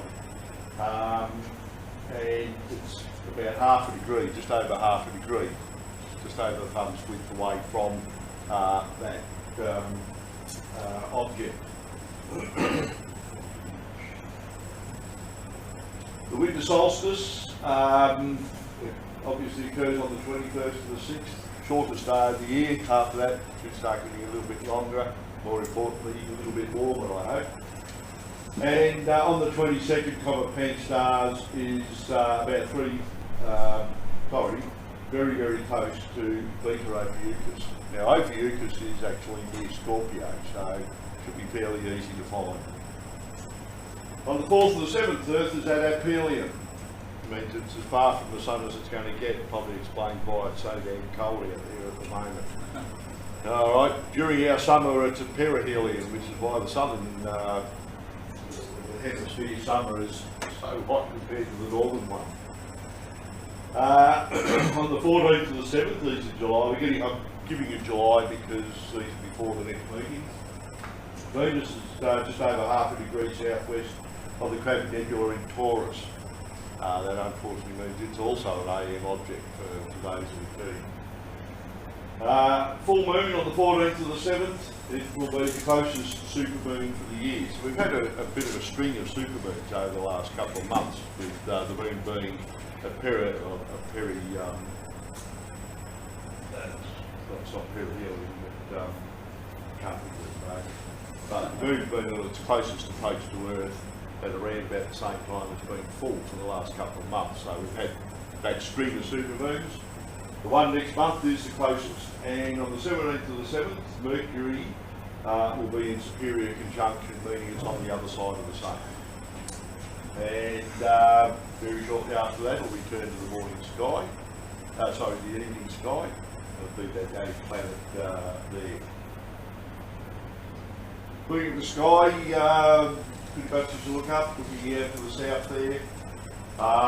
You've got your ecliptic plane running around here, and obviously your zodiac signs follow the ecliptic plane, and Sagittarius and Scorpio, and you've actually got Ophiuchus up here near Scorpio. So this Scorpio is very easy to spot because of the shape of it, big rounded tail. So Ophiuchus is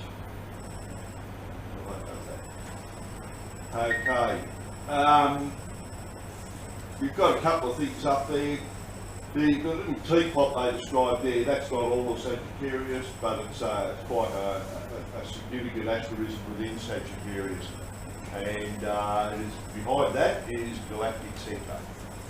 You're looking for a supermassive black hole, that's where it is. Other things to have a look at, Theorique Carina, always fairly good. Tarantula Nebula is probably getting a little bit low on the horizon, but you'll note Omega Centauri and even 47 Tucana in fairly good observing positions at the moment. All we need is that cloud to get lost. Okay, looking to the north, out that way, you obviously have the same sort of thing there. Now, all these things like Scorpios, they're moving this way. I generally associate Scorpio as the winter option to Orion. Orion is a very good summer constellation for anyone who wants to star crawl or something. And in winter, Scorpio is probably your best option because they're quite bright and very easy to find.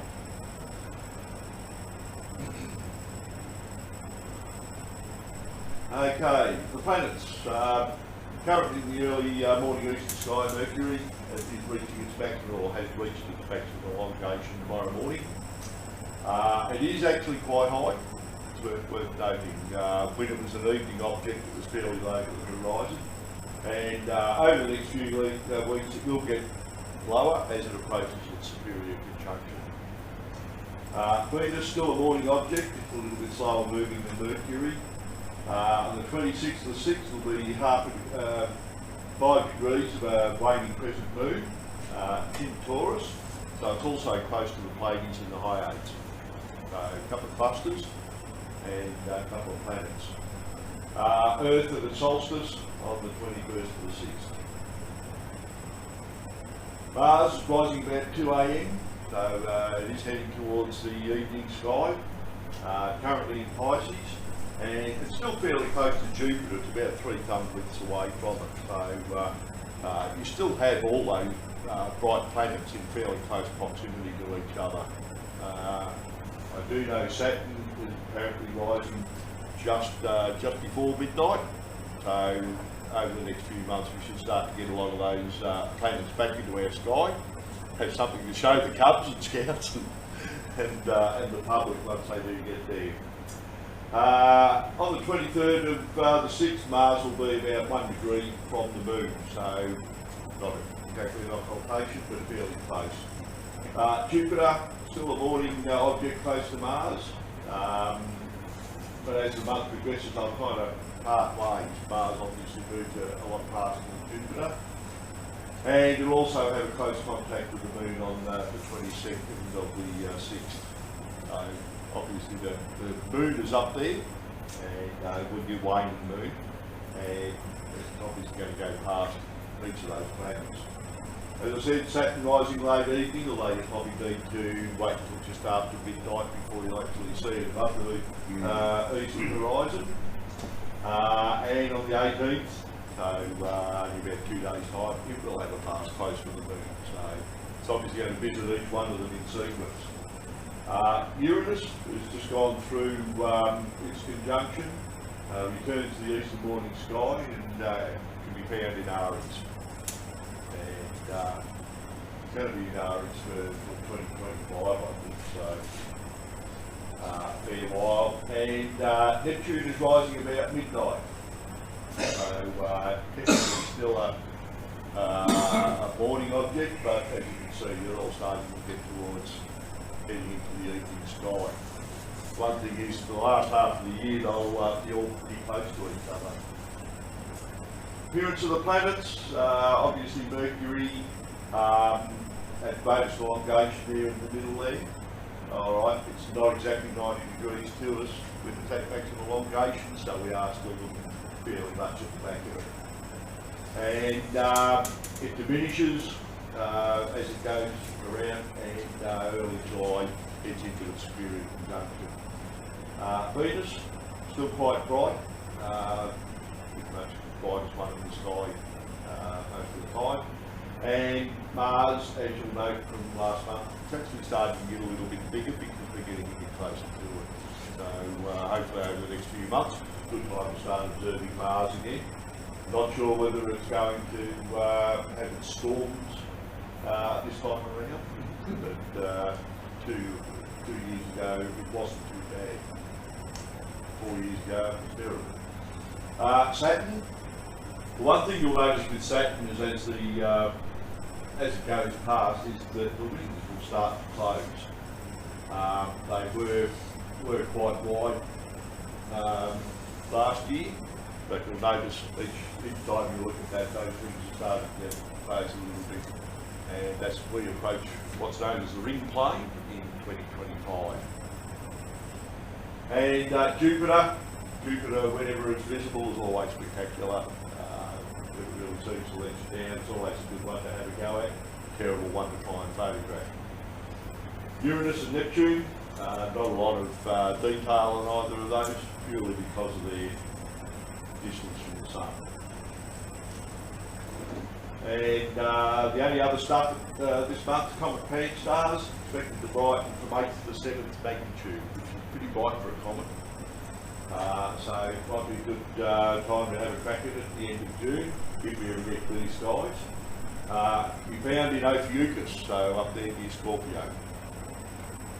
Okay, it'll remain there for August, and over the rest of June, or remainder of June and part of July, it should be visible for most of the night. Okay, and the other one, Comet C221 E3 ZTF. Now, someone told me last month, there's not a lot of information on this one. Believed it actually originated outside our own solar system. So most of our comets come from the Oort cloud. They believe this one has come from interstellar space. It's about 5 degrees south of the small Magellanic Cloud, and it reached perihelion, it reached perihelion on the 12th and the 6th at about 1.8 astronomical units, so about twice as far from the Sun as Earth. And it appears in the Carina, so maybe a little hard to pick up given the other stuff that's there. At the end of June, it'll be very close to the False Cross. I think the magnitude's about 10 or 11. Right, information provided by Astronomy 2022, False Course, Northfield. Any questions? Thank you.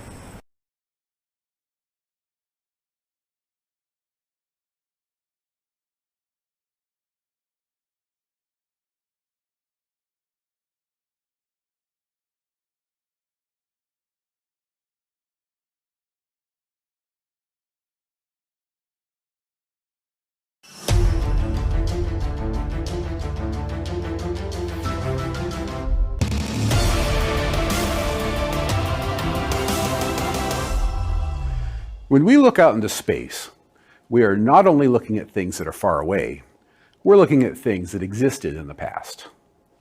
For instance, the sun is about 93 million miles away, and it takes light about 8 minutes to get here. Thus, when we sit down in the morning with some toast and our first cup of coffee for the day and look at the sun, we're seeing it not as it is now, but as it was when we put the bread in the toaster. Time and space are inextricably intertwined when we talk about how far away things are. This is especially true when we talk about large-scale structures of the universe. We even have a distance scale called a light year, which is the distance that light travels in a year. In more familiar terms, a light year is 9.5 trillion kilometers, or just shy of 6 trillion miles. We use the unit light year because nothing travels faster than light. It's very convenient. But it is most convenient when we talk about the size of the universe.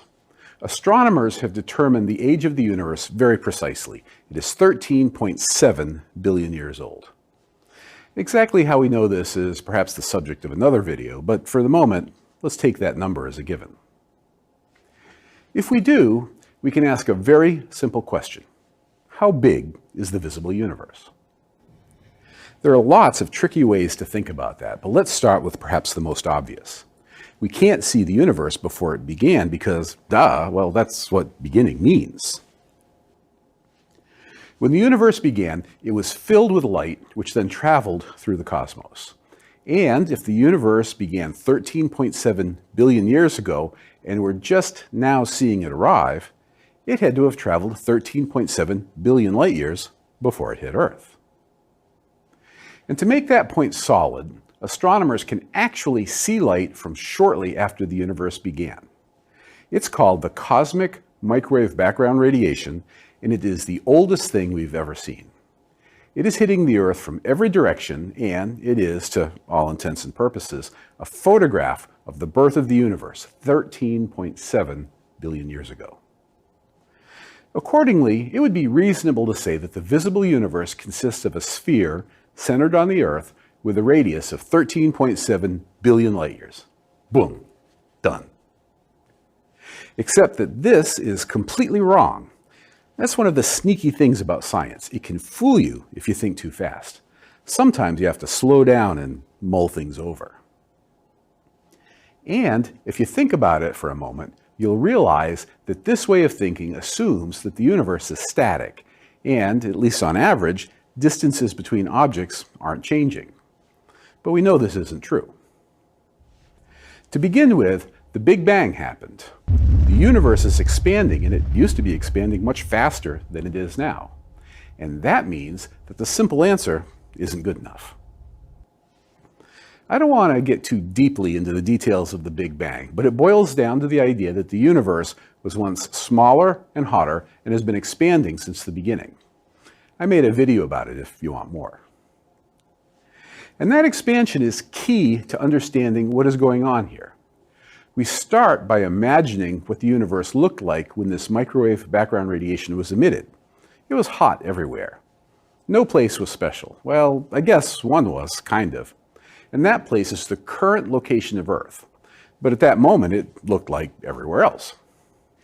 Now, there was a sphere centered around that point and at that time, and that sphere is the origin of the cosmic microwave background arriving at the Earth now.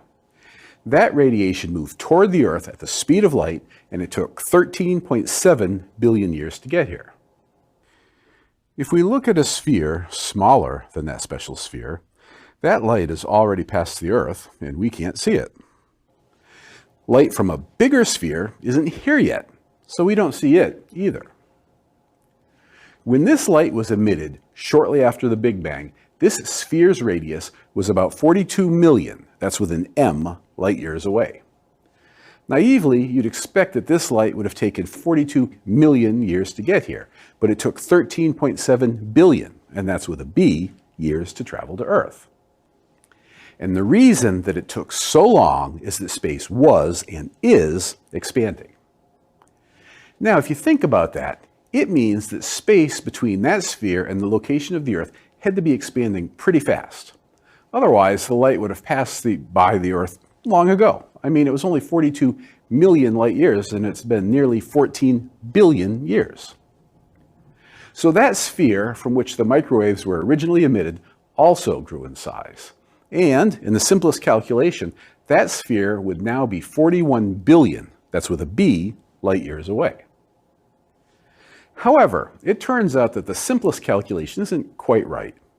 You see, about 5 billion years ago, an energy field that we call dark energy became important. Dark energy is a repulsive form of gravity, which means that the expansion of the universe isn't slowing down, it's accelerating.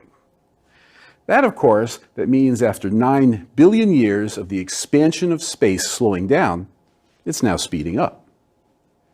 When you take into account the effect of dark energy, that radius of the sphere from which the microwaves were emitted has grown from 42 million with an M light years to 46 billion with a B light years. And this highlights the confusion that arises from expanding space.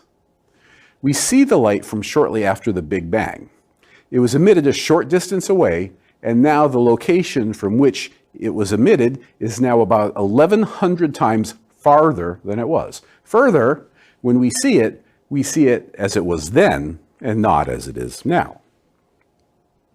Indeed, remember that when the light was emitted, the conditions at the location of the sphere were the same as here on Earth. But the conditions here have changed. Instead of a bath of energy, we now have stars and galaxies. That's also true on that sphere. So if we could somehow see 46 billion light years away, presumably there are also stars and galaxies. But we don't see them there because light from objects that are currently that far away hasn't had time to reach us yet. In fact, and this is a mind blower, we'll never see those stars and galaxies. After all, they are moving away from us very fast and space is still expanding. We saw that the location when the universe was young, but we can't see them now. It gets weirder. Currently, there is a sphere around the Earth with a radius of about 15 billion light years. Objects that are now outside that sphere at this moment will never see as they look now, no matter how long we wait. I'll repeat that so it can sink in. We can currently see objects 46 billion light years away, but we see them as they were in the distant past. And any objects that are currently within 15 billion light years, we will be able to see as they are now, although we'll have to wait a long, long time for that light to get to us. And because of the expansion, it gets worse. It means that we constantly lose stars that we can see.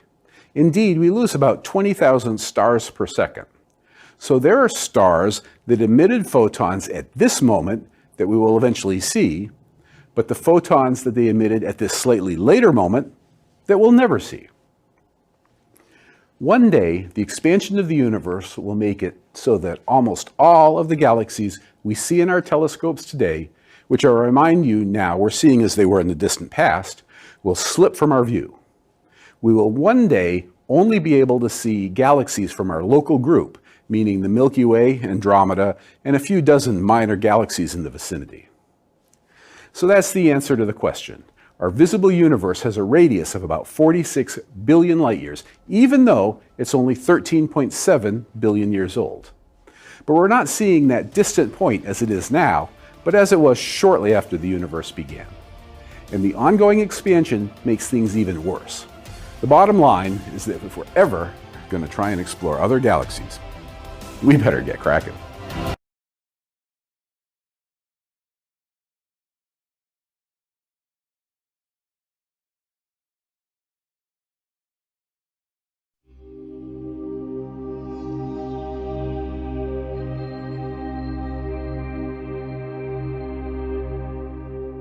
We used to think the Earth was all that there is, and then we built telescopes and we could see a bit further and we realized, oh, there's other planets, and eventually we realized that those planets orbit around the sun and there are other suns. And so there's this evolving hierarchical picture of structure in the universe, and it seems that it just gets bigger the better we can look out.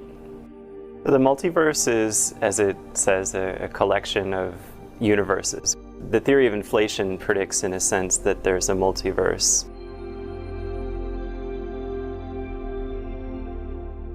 Inflation is this period of accelerated expansion that we think happened in the early universe. This is happening in the first 10 to the minus 30 some seconds. And during that tiny amount of time, the universe grows from something much smaller than an atom to something as big as galaxies.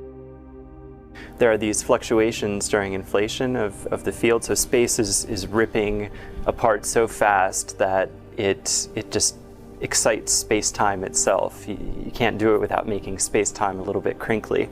And those crinkles turn into galaxies and all the nice structure that we see in the universe today. But you have to be a little bit careful because it turns out that once you get inflation started, it can be really difficult to make it stop. And that's this idea of eternal inflation. So here behind me you see the multiverse, okay? So this is a picture of eternal inflation. And what's going on is you have this medium that's filled with this substance, often called the inflaton, that doesn't dilute as the universe expands. It's got a constant energy everywhere, and so it's causing the universe to undergo accelerated expansion. Once these bubbles form, they grow, but as they grow, they're also getting ripped apart from each other by the expansion of space. And the idea is that somewhere in that mess of bubbles, you'll find a bubble that contains our universe. Let's say we live in one of these bubbles. Just the fact that we're in this turbulent, expanding sea and the bubble is not totally left alone, it's getting buffeted by all these waves, that'll show up as very, very long variations in the CMB. If we run into another pocket, then that would actually show up as a fairly dramatic bruise in the CMB. If I were to look at this light in different directions, then I would see some disk in the sky where the intensity of the light is a little bit different. If you wanted to go out and test this idea, then one way to do that is to go look for these bruises in this light from the early universe.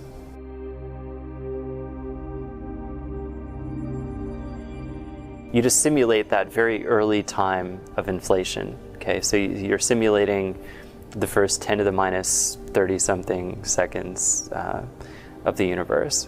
The bruise that collision leaves is imprinted on the density in the very early universe.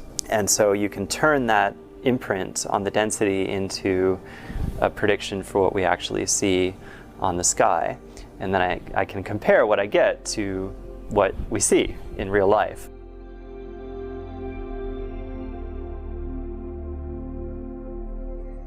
It's counterintuitive in the same sense that quantum mechanics is. Laws of nature on the very smallest scales don't act like the laws that we see on the scales of humans. The universe at very early times and the universe on very large scales does not necessarily need to behave like the stuff we see around us on the Earth. If there are other bubble universes, as Alan Guth likes to say, anything that can happen will happen, and it will happen an infinite number of times.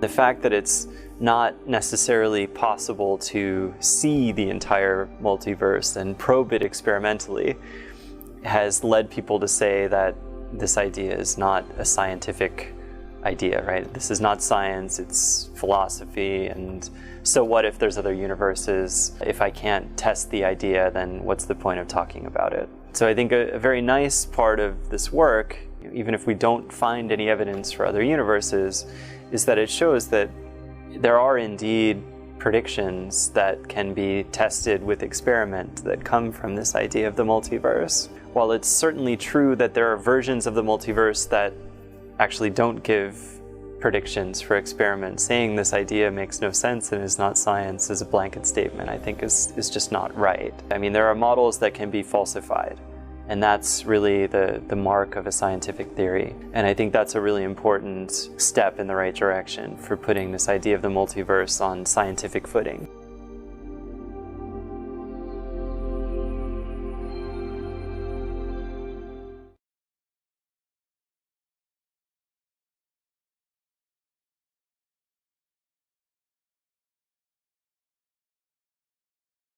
Okay, everybody, today we're going to be seeing what it looks like when you break glass filmed at 10 million frames per second. So I was inspired to make this video based on a recent video published by the Slow-Mo guys, in which they had a long pane of glass and they broke it and they filmed it at their highest rate, I think of around 400,000 frames per second. And in that video, you could see the glass break propagating through the glass. You could see the cracks propagating, but you couldn't really see the individual propagation of cracks. What you saw was basically the overall wave of cracks going through the glass. So I wanted to take it a step further and see if we could actually film it at a much higher rate. Instead of 400,000 frames per second, 10 million frames per second. And see if filmed at 10 million frames per second, if you can actually see the crack propagate through the glass very clearly.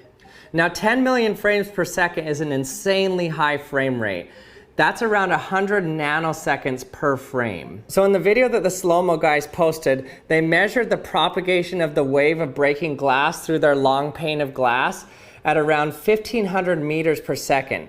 That's around 3,300 miles per hour. For reference, a bullet, the average bullet goes around 1,700 miles per hour. So that's about twice as fast as a bullet. So you can see that in order to capture the speed of an individual crack forming through a pane of glass, you need an extremely high frame rate. Now, if you try to look up the speed of glass breaking, you might see some differing values. That's because the speed at which glass breaks depends on the type of glass. And it depends on whether it's tempered or not. And what's really interesting about the speed of glass breaking is that the velocity of a crack propagating through glass actually speeds up the longer it's been cracking. That's because the glass molecules are under tension, and as they separate, they release energy. And so that gives the crack more energy to propagate. So it starts out slow, and then it goes faster as it goes on. In fact, the actual curve of glass breaking looks something like this. So this is the crack velocity on the y-axis here, and this is something called a stress factor. And this varies depending on the type of glass, but it also varies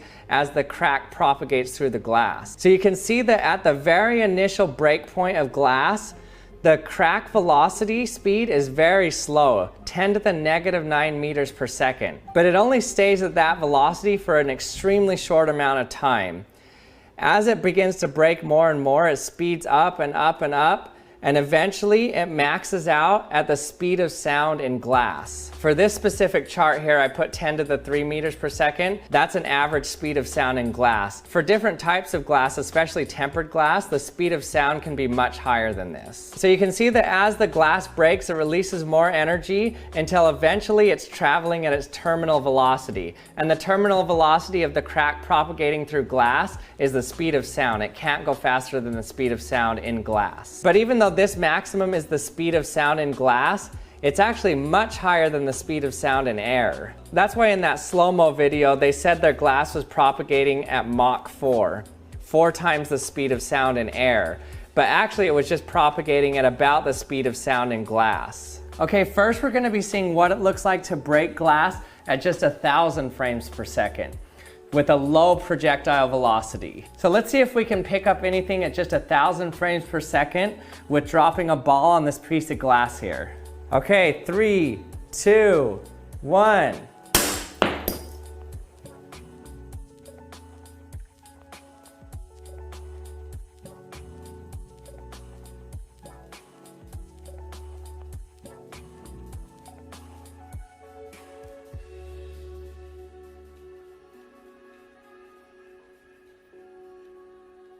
That was a pretty cool break. Now, first thing you'll notice is that we couldn't actually see the propagation of the individual cracks through the glass. It basically just happened instantaneously. And the next thing you'll notice is that how the glass formed here is in these jagged patterns. But you'll notice something quite different when you break tempered glass. Tempered glass tends to break in small little tiny individual square pieces or rectangular pieces. So there's a ton of cracks in the surface area, whereas in this pane of glass, there's only a few cracks through the whole thing. And that's because tempered glass is formed so that the surface of it is under compression. And so when it breaks, it has a lot of energy to release. And that energy forms more cracks. And so when the cracks propagate, they release energy. So if you look at the number of cracks per surface area, you'll notice that in tempered glass, there's a ton of cracks, whereas in normal annealed glass like this, there's not a lot of cracks. And so the more energy stored in the glass, the more small little cracks it's gonna form. And the less energy, the bigger cracks it's gonna form. And so the stronger the glass and the more tempered it is, meaning the more compression is on the surface, the smaller little cracks it's gonna make.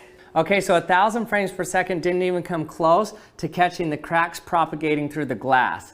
Luckily, my friends from Shimatsu allowed me to use footage from their Hypervision HPVX camera filmed at 10 million frames per second in ultra high resolution. So I'm going to be showing you a high velocity projectile ball shot at a pane of glass filmed at 10 million frames per second. Okay, 3, 2, 1.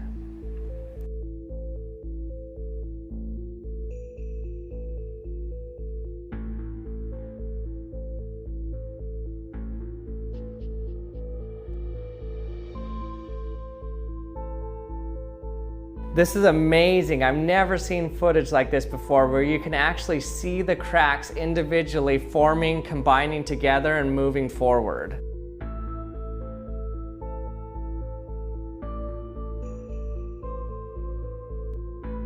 And then here's another shot of a little bit higher resolution. Now these cracks propagating through are moving several times faster than the speed of a bullet. So you can see that the ball is moving at extreme velocities, but you can't even see it moving in the frame. That's because it's filmed at 10 million frames per second.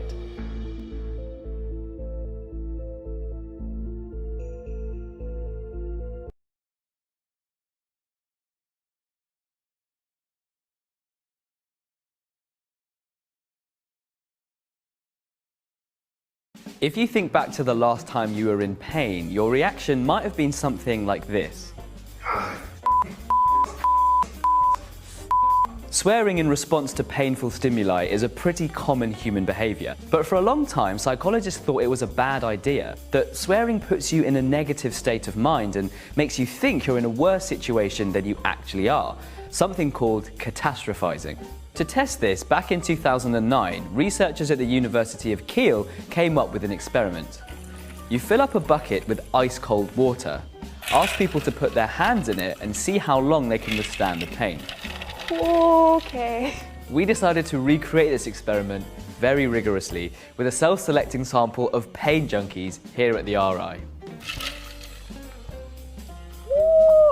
In one condition, you let the person use a swear word. Probably go you And in the other, they say a neutral word. wood legs. The authors hypothesized that swearing would make the pain worse because of the catastrophizing effect. But as you can see, what they found was quite the opposite. Okay, I can't. Flat. Flat. Ah.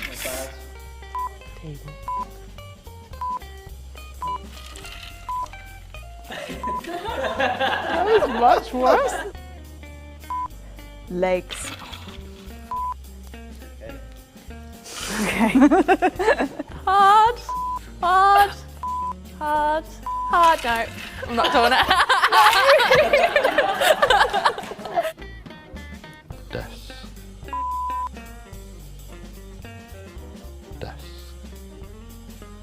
So why does swearing help you withstand pain?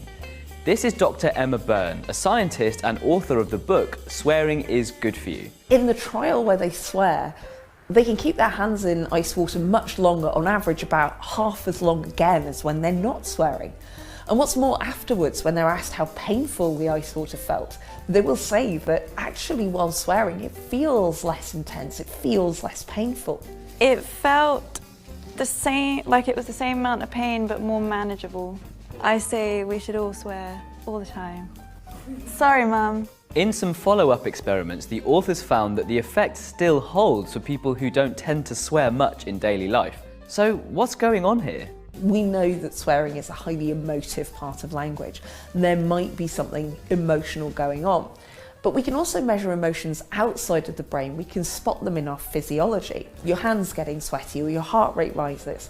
And sure enough, when people are doing the swearing condition, if you measure things like their galvanic skin response, or how sweaty their palms are getting, or if you measure their heart rate, you'll see that they are reacting physiologically to an emotional stimulus far more than they are in the neutral condition. One idea for why swearing helps with pain is that saying these emotionally charged words triggers our fight or flight response, hence the increased heart rate, by putting us into a state a bit like aggression. To explore this idea further, the same group designed an experiment to put people into a more aggressive state by making them play the first-person shooter video game Medal of Honor. Compared with participants that played a golfing game, Tiger Woods PGA Tour 2007, the first-person shooters ranked more highly on measures of aggression, had higher heart rates, and were able to withstand the ice bucket experiment for longer, which seems to support the idea that something like aggression could be involved in easing the pain response. But things aren't completely clear-cut. In another more recent study, swearing was found to increase people's strength and stamina on physical tasks. But in this test, the authors didn't find any of the physiological responses associated with fight or flight, such as increased heart rate. They hypothesized that perhaps swearing acts as a distraction, or maybe makes people feel less inhibited, and that's why their physical performance increased. For now, exactly why swearing has these effects on pain tolerance and strength remains unknown. Essentially, knows.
It's interesting the amount of photosynthesis going up, and hence carbon dioxide absorption. You probably noticed that in the southern hemisphere, at the about the roaring 40s, it was coming up as this blue band all the way across all the time. And what I was interested is how strong it was in Siberia in summer. Indeed, yes, yeah. Yes. And also the amount of photosynthesis occurring in Australia and New Zealand compared to South America and even Canada, virtually nothing in comparison. Well, New Zealand was strong, but With only a very narrow coastal strip in Australia. Indeed, The centre of the earth did nothing. And with that, I'll close the June meeting on this chilly night. And we'll close down. Thank you.